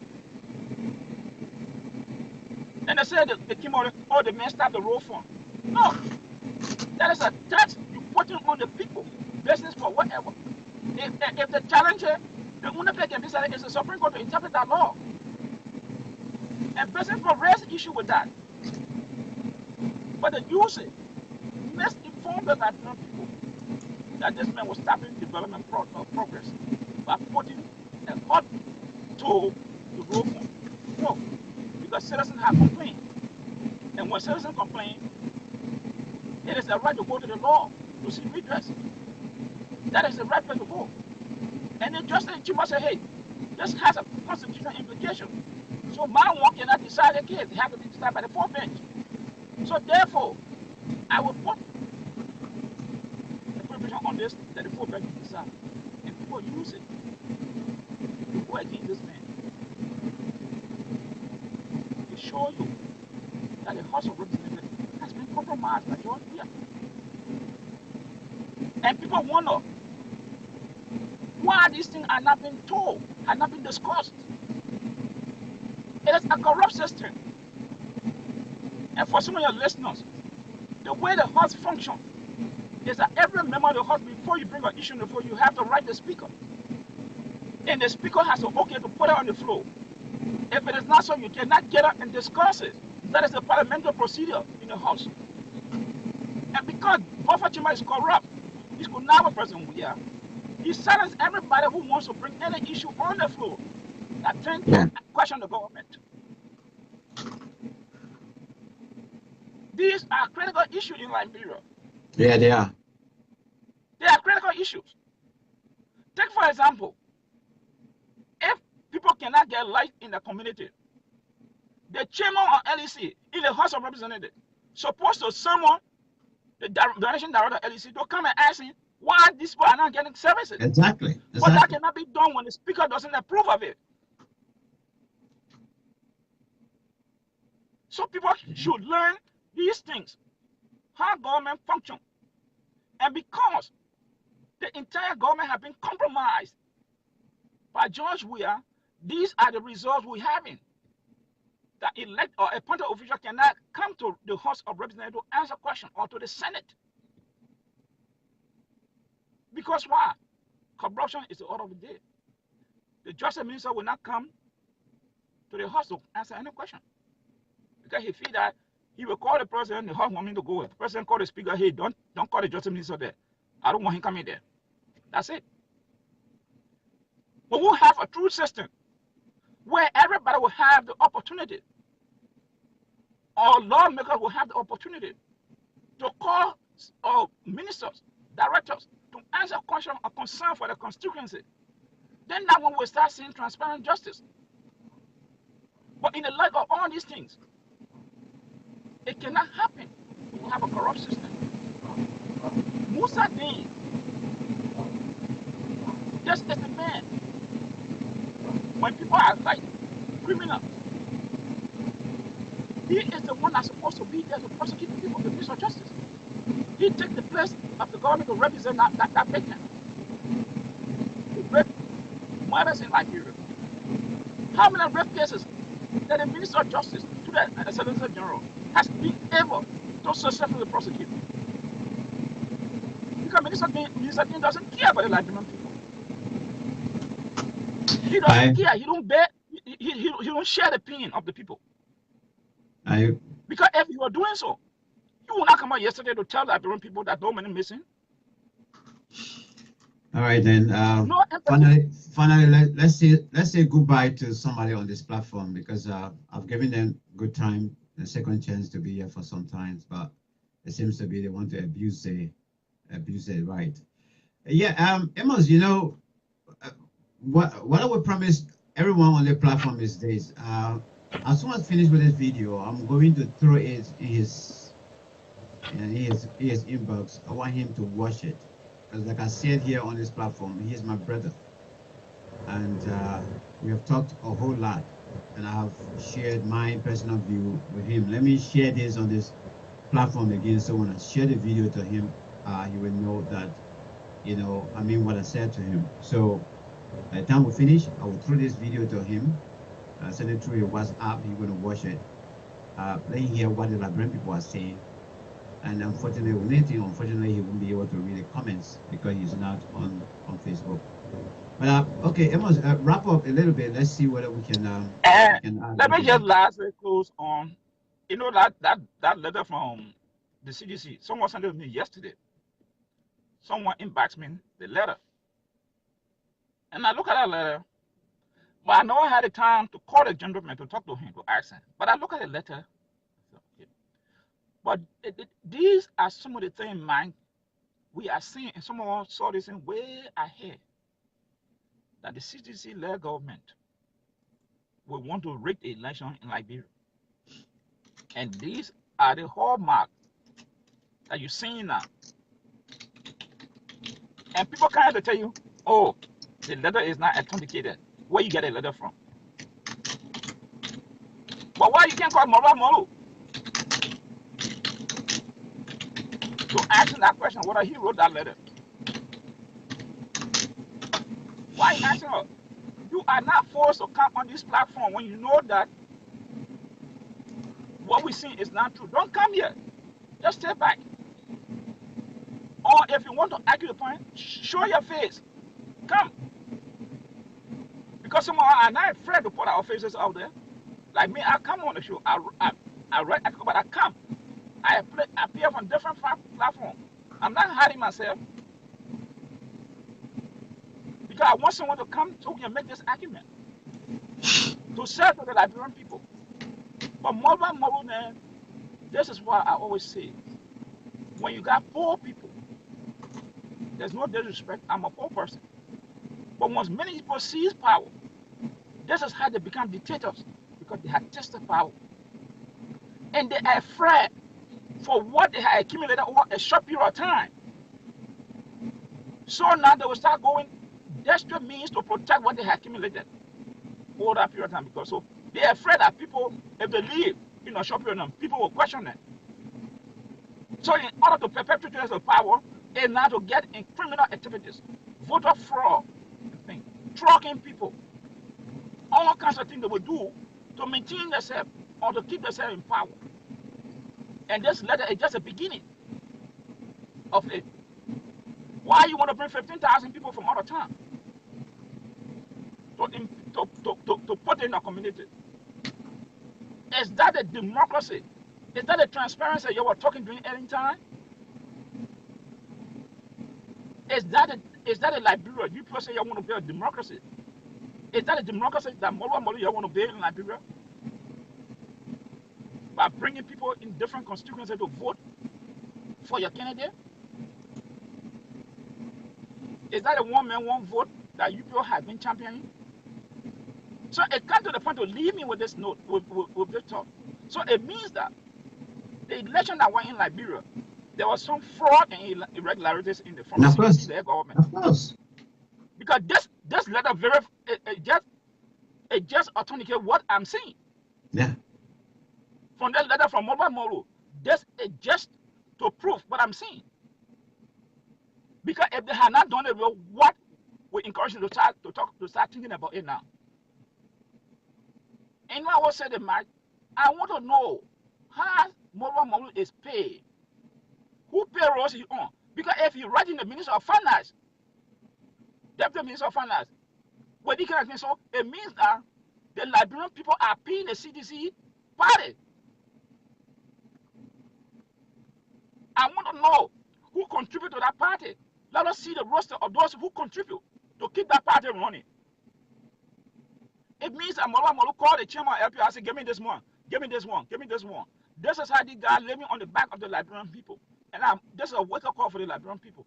Let us see who is paying Molo. What is this party payroll? And what are the money coming from? Who are the donors? Yeah. To convince us that these people are working outside of the government. The government is not sponsoring them. Okay. But all these questions will be answered one day. One day. And I just want to encourage the organizer of June 7. Yes, we have some personal disagreement on certain issue, but at this point in time here, we all have to unite to hold this government feet to the fire. In the June 7 protest march, I will say this: the organizer, every Liberian who will be participating, I admonish and I urge them to be very kind, peaceful. Let us go about this demonstration so we can prove our critics wrong. So we can prove that we Liberians, when we say something, we can do it. This is my word to those who are following us in Liberia. June 7 is necessary because we have reached a point that Liberian people have been abused by the very people they put in power, has refused to speak to them on occasion where everybody is like there's a power back in the country. Who know who is a leader? So I just want to say, Mike, thank you for the opportunity, and we'll be following the show. June 7 is a matter of mercy. Nobody should go fear anybody. Nobody bringing war to life, except the government want to shoot people. But June 7, nobody got armed to kill any Liberians. Thank you. We are suffering now. Thank you. Thank you, Amos. Guys, this is it. You know, you're advocating and you don't draw the line. You don't draw the line. You see this guy that just left? Read all what I wrote there. Then you will know that I'm tolerant. I will give you a chance. People wanted me to let him go a long time, and I say I want to give him chance, second chance. I don't create avenue. This is not my platforms. All of them that I'm running, I do not allow people to come here and insult other people. No, if you got your point you want to put across, if somebody is even saying something and you think you want to challenge them, or maybe you got better information than what they are providing, come out and say it. Wait for the person. When the person turn is over, you can call in and give your points. But for you, somebody's talking, somebody's sharing information, and you just come in, you are lying. You are lying. Oh, the information is not true, and whatsoever. Then what information do you have that is so true that you don't want to share with us? So would you believe you that you're not saying nothing, and the person sharing us information or throwing information to us? I am very, very, maybe this is your first time on my platform. My platform, I am very, very, very careful in making people prominent. So sometimes I'll respond to you. I don't even want to mention your name.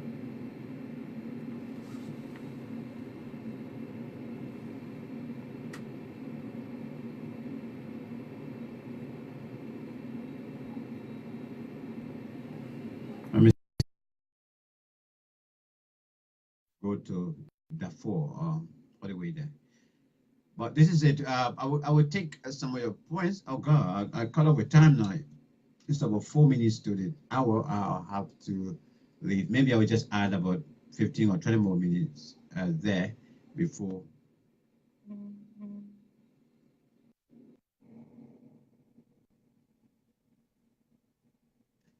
Sam, good afternoon. How are you?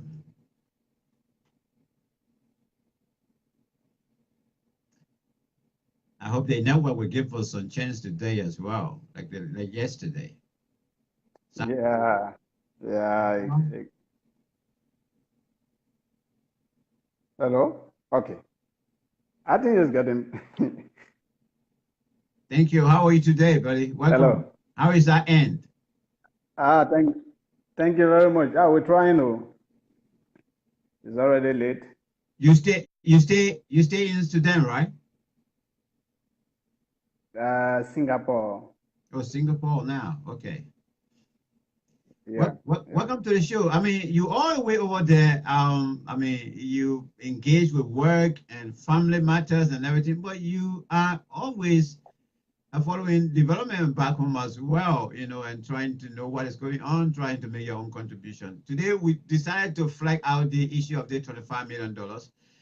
We know the president came out and told us no money missing. The central bank government and the finance minister, they all said no money got missing. And the last person we were hoping on that perhaps could balance the equation for us was the Justice Ministry, who is the twin mother, let me put it that way, or a triplets mother, lying down in between everybody, who's supposed to be, well, cut the line in a way and speak in a way that everybody, the children supposed to, you know, enjoy. But this is why he said yesterday, repeated almost the same thing, no $25 million missing. My brother, any thought that you can share with us with respect to this thing? Are you one of those that say now, okay, send the Justice Minister to finish speaking? Let us close the chapter and move on. Where do you stand? But first of all, what do you expect Mossadegh to say? He was employed by a president, and the president, like I told you yesterday, we have two presidents in Liberia.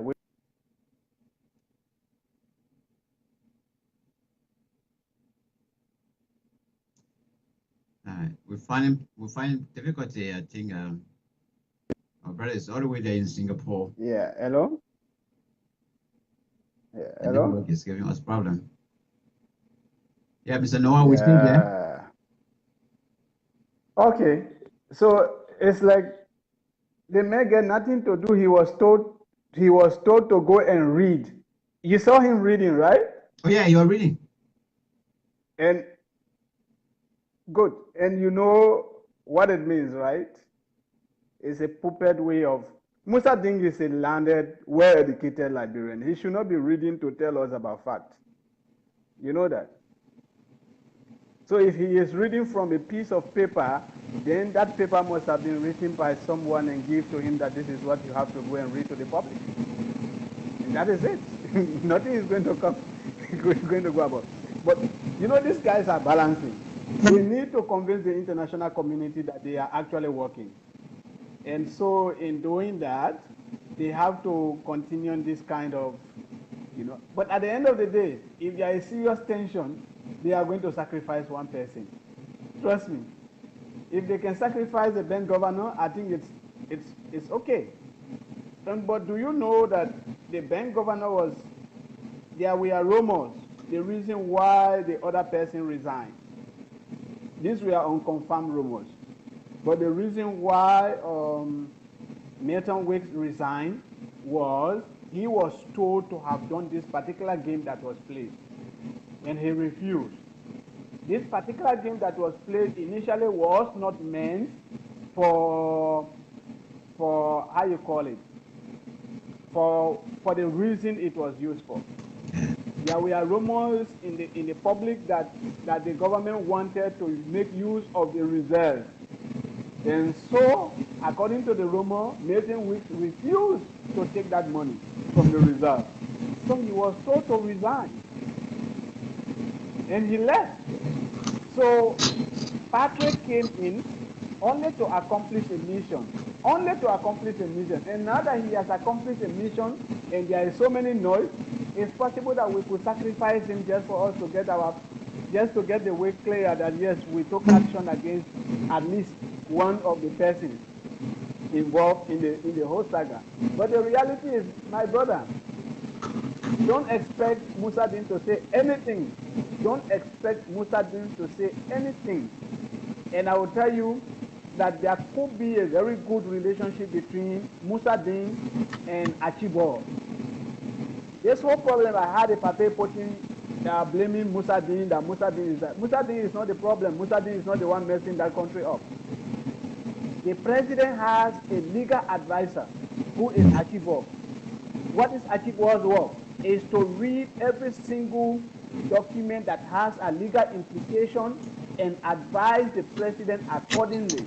He is also responsible to write any legal writing that needs to go to the public from the president. So if you see things going like this, if I am analyzing Liberia's problem and I want to make a decision against individuals in the government, the first person I will deal with is Archibald, who is the legal advisor to the president, because that is his work. He's supposed to even know the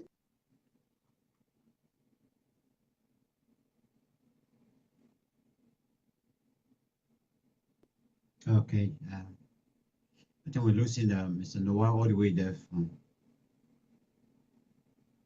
I think I'm still here. I don't know whether you're getting me. Okay, yeah, we can hear your voice. Yeah, okay. Good. So we should, and I was telling you, brother, frankly, this is my take.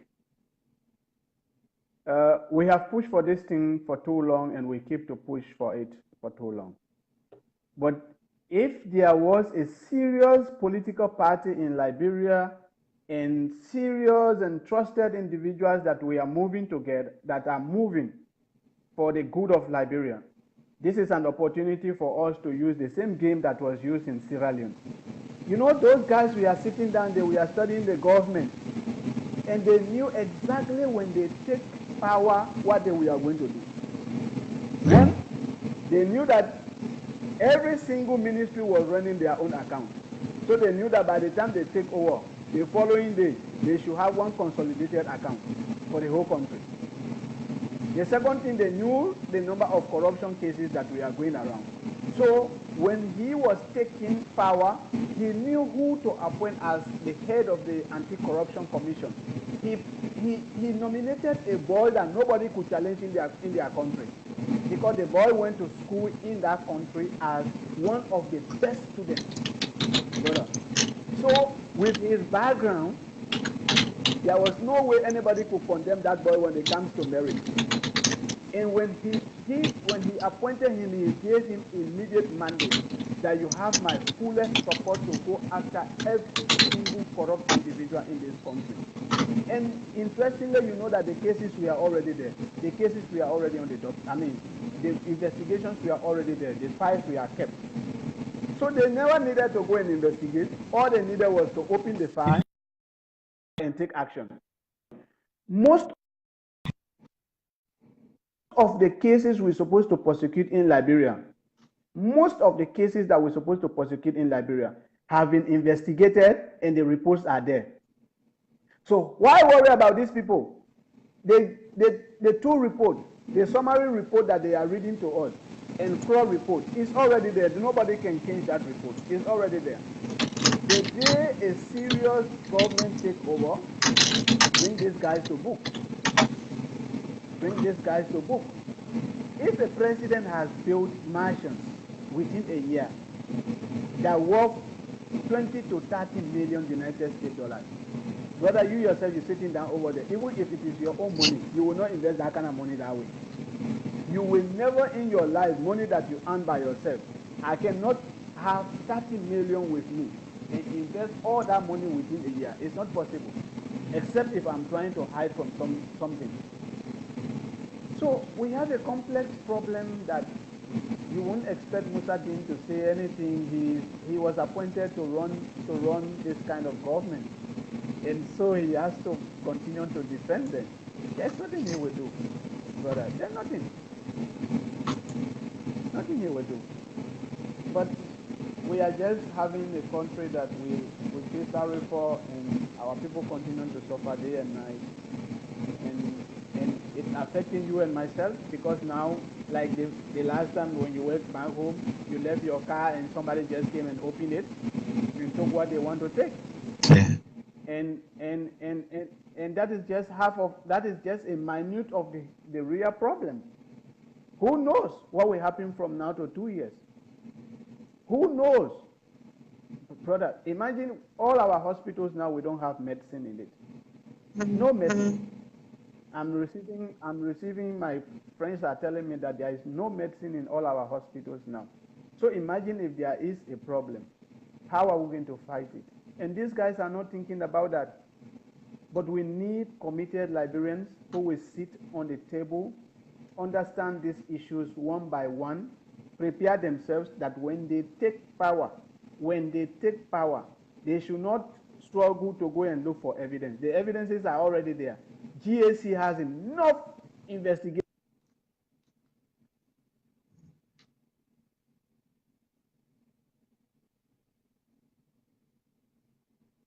Hello?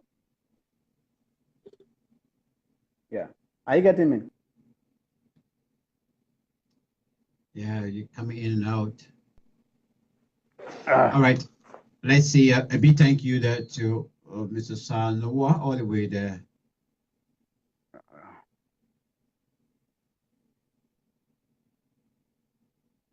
Right, you see there? Noah?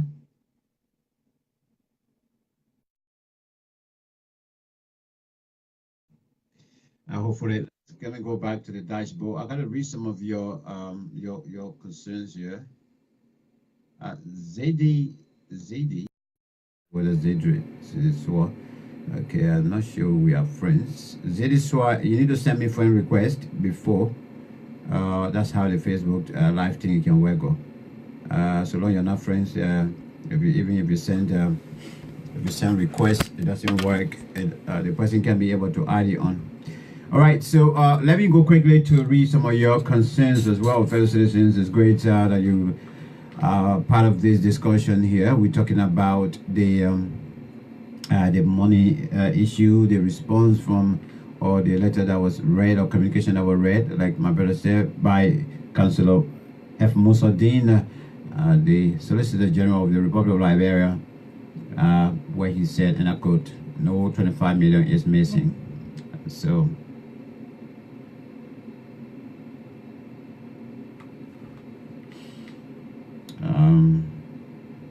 I was talking about $25 million. 16 billion is still hanging, and it's 16 billion per that one, per people in jail already for that one. So apparently the one them per, no matter what happened, they will leave inside. All right, quickly to this, let me appreciate all of you that are on the boat. Okay, also unfortunately we have to tell some people goodbye some kind of way. We got to tell them to go, because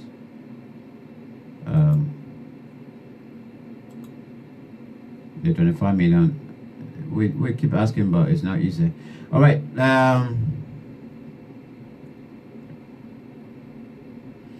Sharon Gapusi says here, the WIA and CDC virus is deadly and strong. See how people who have strived over years to build their integrities are being compromised today. See how they have brought themselves down to nothing, all because of WIA. I wish the minister, that we're flagging today, had opportunity to actually read out some of your comments here.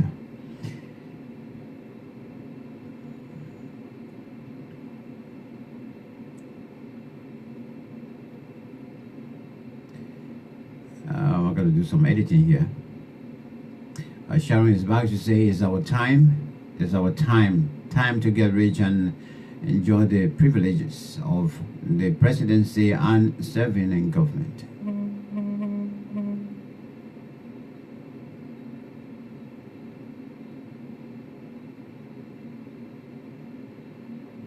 Abraham Yuri was just thanking Amos there. Thanks so much, Pa.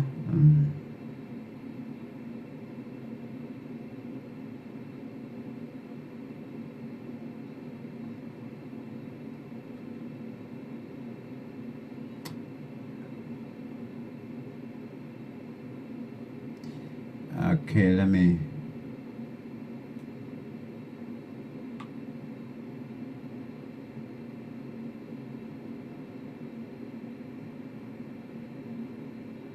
Okay. All right. Those are the points. Those are your concerns. I thank you so much for the contribution. But this is it.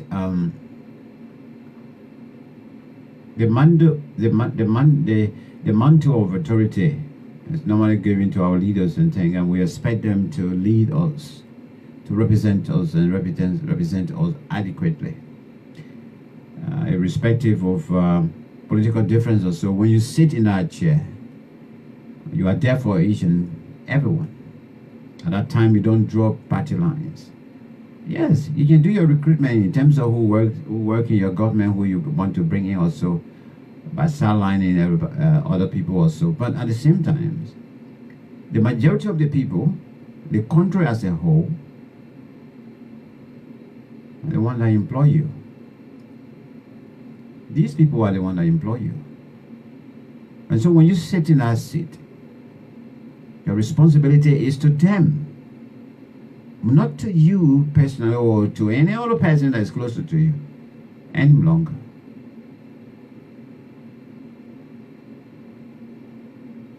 You become our property. You are now a property. People can respond to you. People can call your name. People can throw words at you. When you sit there, you are the one that's supposed to steer the wheels. The moment you fail to steer those wheels properly, some people will start drowning. And people will start complaining. People will start telling you that you're not steering the wheels the right way. And those people are right. They are right to call you to book. If they don't counter-check you, if you don't ask the questions, if you don't raise issues, and they, and they sit there supinely and say, yes, everything is okay, it's wrong. Now, we all can't be praise singers at the same time. We can't. We can't be praise singers at the same time. And sometimes there are people that I knew yesterday very, very well that we advocated during Madam Ellen Johnson Sirleaf's time. Some of them came on my platform here. I hosted many of them. And we talk on national issues. We talk on corruption. We talk on nepotism. We talk on everything that has to do with the people of Liberia. Today, these guys, majority of them, they all gone under the carpets. They're no longer saying the same old thing they were saying yesterday. Of course, they're also happening. But they are no longer preaching against it. Some of them were very vocal in terms of, you know, the rape issue and whatsoever. Every time a child is touched or a woman is touched or so, they will come on the platform and we invite them and we talk and they will lash at the government of Madam Ellen Johnson Sirleaf. Today, even the rape issue, they are not talking. They're gone silent.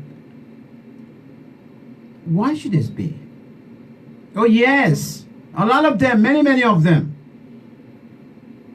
When we were talking about corruption yesterday, they came out in masses, and we lashed at the government. We lashed at Madam Ellen Johnson Sirleaf. Once upon a time, I brought Robert Sirleaf on my platform here, and we were talking about Noka and his involvement in his politics and everything. People were throwing words at him. These people are right now in government. They're no longer saying anything. When they were asking questions yesterday about Noka and the money, about corruption and about nepotism, about Ellen Johnson Sirleaf, he only gave him jobs to people that are closer to her. Today, nobody is talking. Nobody. And I saw a brother, this brother was once upon a time on my show as an analyst on my show. And he was advocating, and actually every day we would talk about issues about Liberia and everything. And this brother was on the back of Madam Ellen Johnson Sirleaf and her government every day. I didn't even know that he was a sedition. I didn't know. He's right anyway. And by the time the CDC government won, or the CDC won the elections, my brother flew from where he is. He gone back home. Today the brother is given a job. He did something the last time that really hurt me, and I have to go and challenge him on the issue. This brother is assigned in brand new Land Cruiser. Brand new Land Cruiser. He's given a position. I'm not going to call a position or the entity right now because I still want to give him that second chance. And I went somewhere and I went somewhere for a meeting. And when I entered this compound, I met this car. The engine was beating, the air conditioner is on. But the car is so dark you can't see inside. But I knew that somebody was inside, or either somebody was outside and the car was waiting for them. Then I went inside and I had a meeting that lasted for almost 45 minutes. And I met this car there parked already. I don't know whether the car been there for 30 minutes, for 20 minutes, for 30 minutes. But I spent additional 45 minutes in this building. And when I came outside, I met this car still the engine still running. I mean beating and the air conditioner still on. Out of curiosity, I was passing by it and trying to figure out as who was in this car, trying to look through the dark windows. Unfortunately, I couldn't see inside, but they saw me. And I walked a little bit and passed. As I was speaking to somebody who I saw coming down from this car was this dearest friend of mine who've lived here in the diaspora for years. Still have his family here. He came and spoke to me, and that was our first time meeting, actually meeting face to face. Although we've been friends on social media, he's been on my show for several times as analysts or so. But that was our first time for us to interface. He said, "Oh, Max Mixer, so glad to see you." I said, "Yeah, me too. Especially on our soil." I knew the car was assigned to him, but I asked him again, "Is this your car?" And he said, "Yes.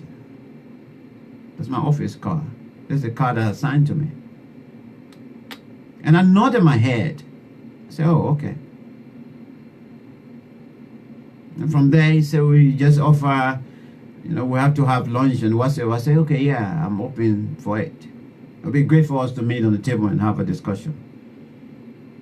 Okay, the opportunity never came for us to meet. And that's the time I was actually waiting for at least for us to meet, to have met on our dinner table or lunch table, and for me to tell him, to respond to him about how I feel about his action. And I decided to go out and address the issue. I did address it before I came. And this is what I said, that this is how people are also misusing the public funds, our money. You are not in this car. You've gone in the building to attend whatever meeting you have gone to. And this building, they have fans, they have air conditioning thing. Why are you leaving your car beating for 1 hour, for more than 1 hour or so? And this car is burning fuel. Come on, man. Are you being honest to the people of Liberia? Are you being that person that you were when we had shows upon shows and lashing out at Ellen Johnson Sirleaf and her government, that they are misusing money and whatever? Are you being serious that you were once upon the time advocating against corruption and everything, the misuse of public funds? Are you being serious, my friend? We gave you a car, the Republic of Liberia gave you a car, a brand new car. We fuel this car, you don't even know how the fuel is paid for. You just go to the gas station and you pump it and you leave.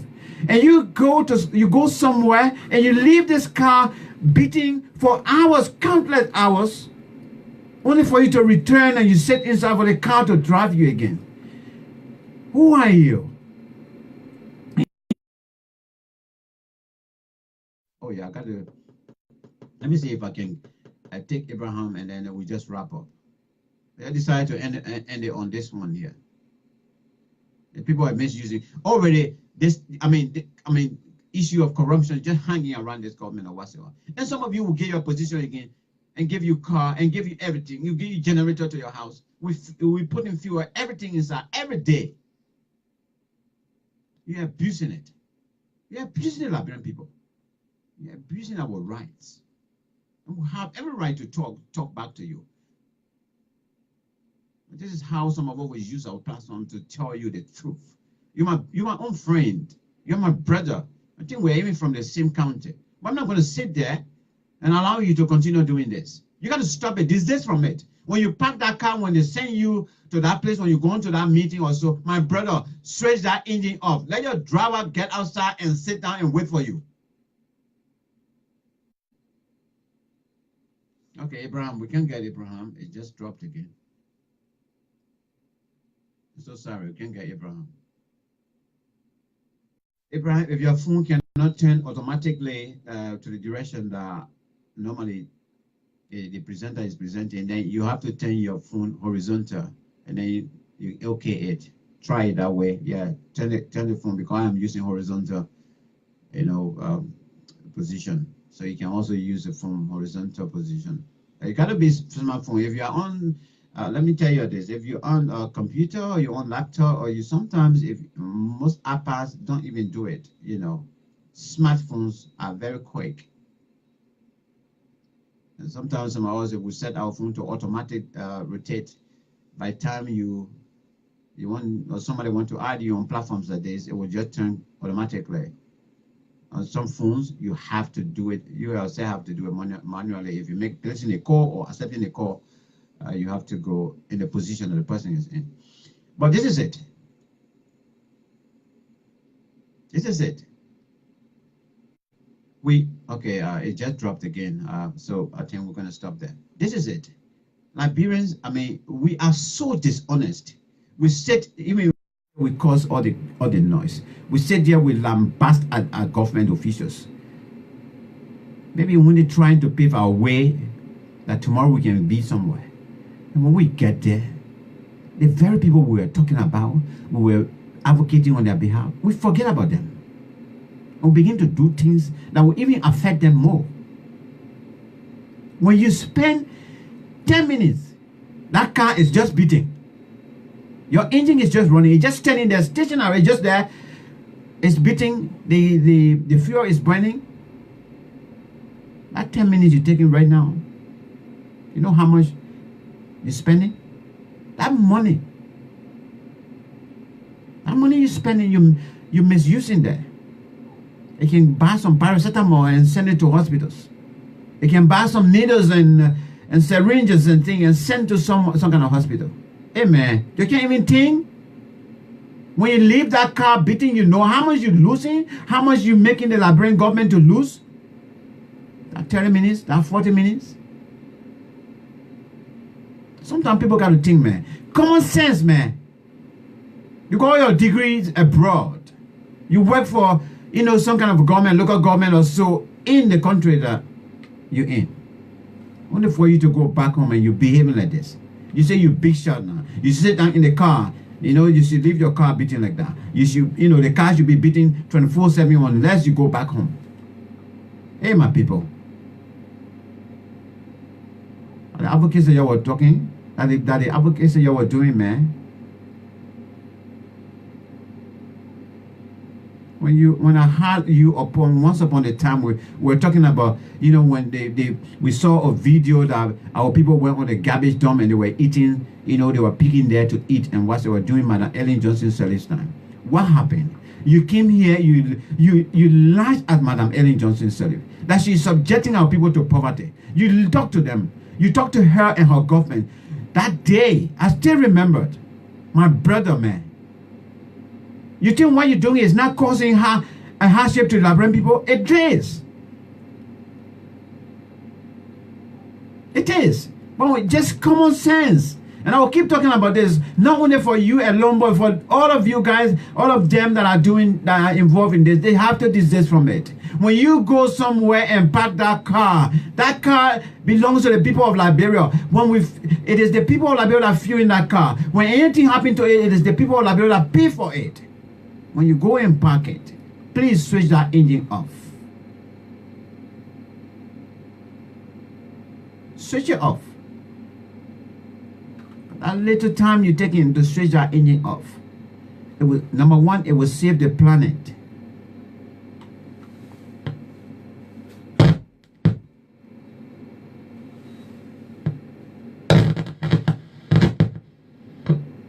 Number one, it will save the planet. That engine that beating, you know what coming out of there, you know what it can cause, right? Yes, we know, man. Just stop this.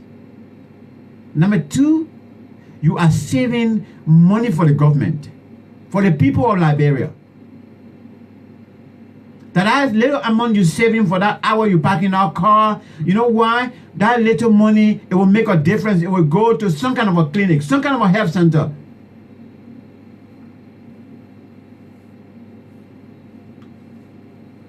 You sit there, you say you love the country. My people, I want to say thank you so much. We're coming back at 4:30 UK time. That will be about 3:30 time in Liberia. We come here. I'll be sharing the platform with Dr. Precious Stowe. Yesterday we couldn't make it due to some other, technical issues. But however, by the grace of God, we will come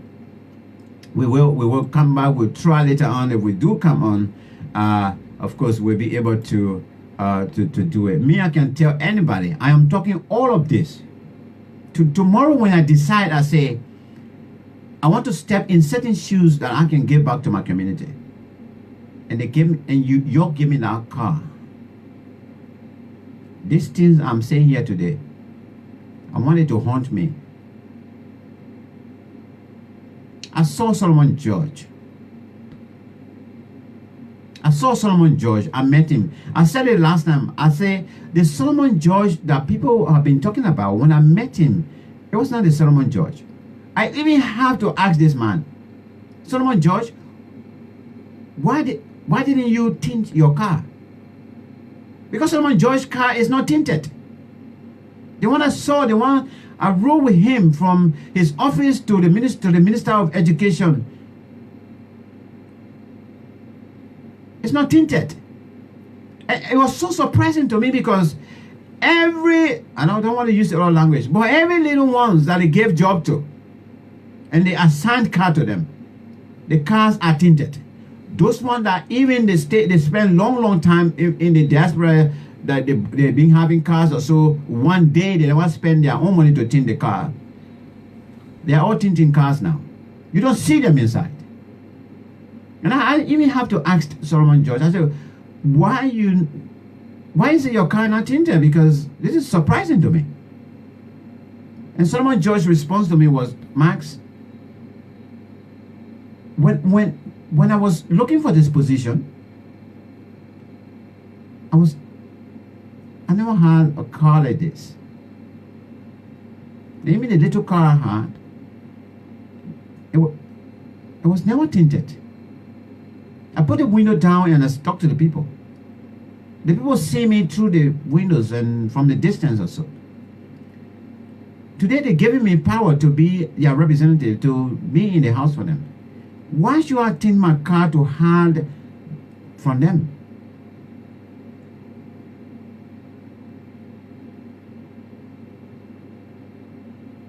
And that's one thing that nodded my head on. And I remember once upon a time, because this guy, when you meet him, you know, he would curse. He do what he curse him, but he kept using Bible voices and things, referencing Bible and things when he's talking. And I asked him, why you keep referencing Bible or the quotation of Bible verses? And he said, Max, that's my strength.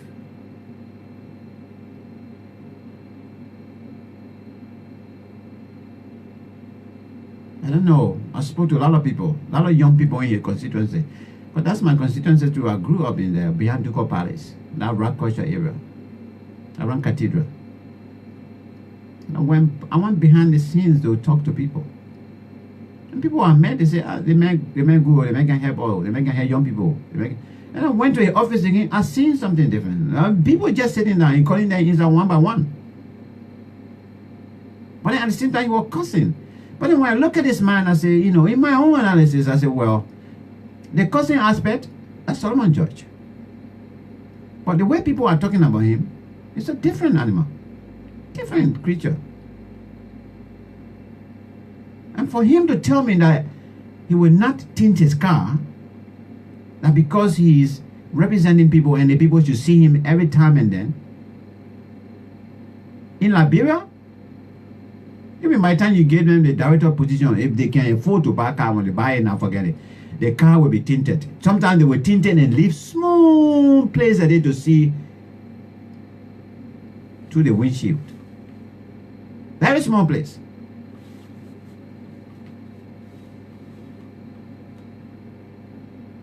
And people, thank you. It's a pleasure being on the platform. All right, this is how we are going to end.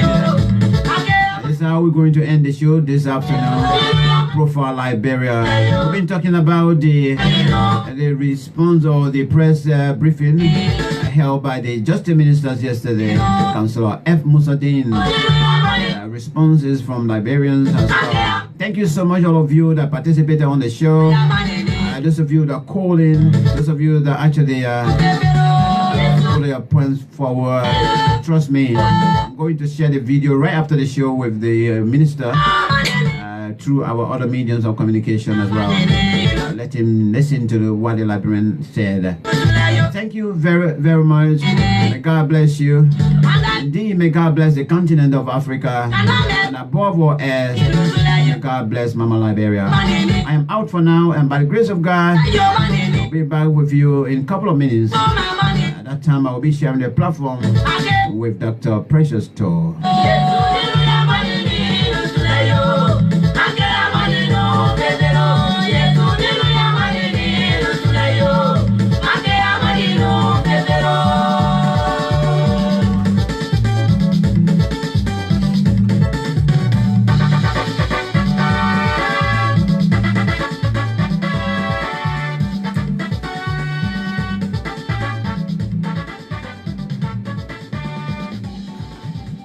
I love you all. Bye-bye.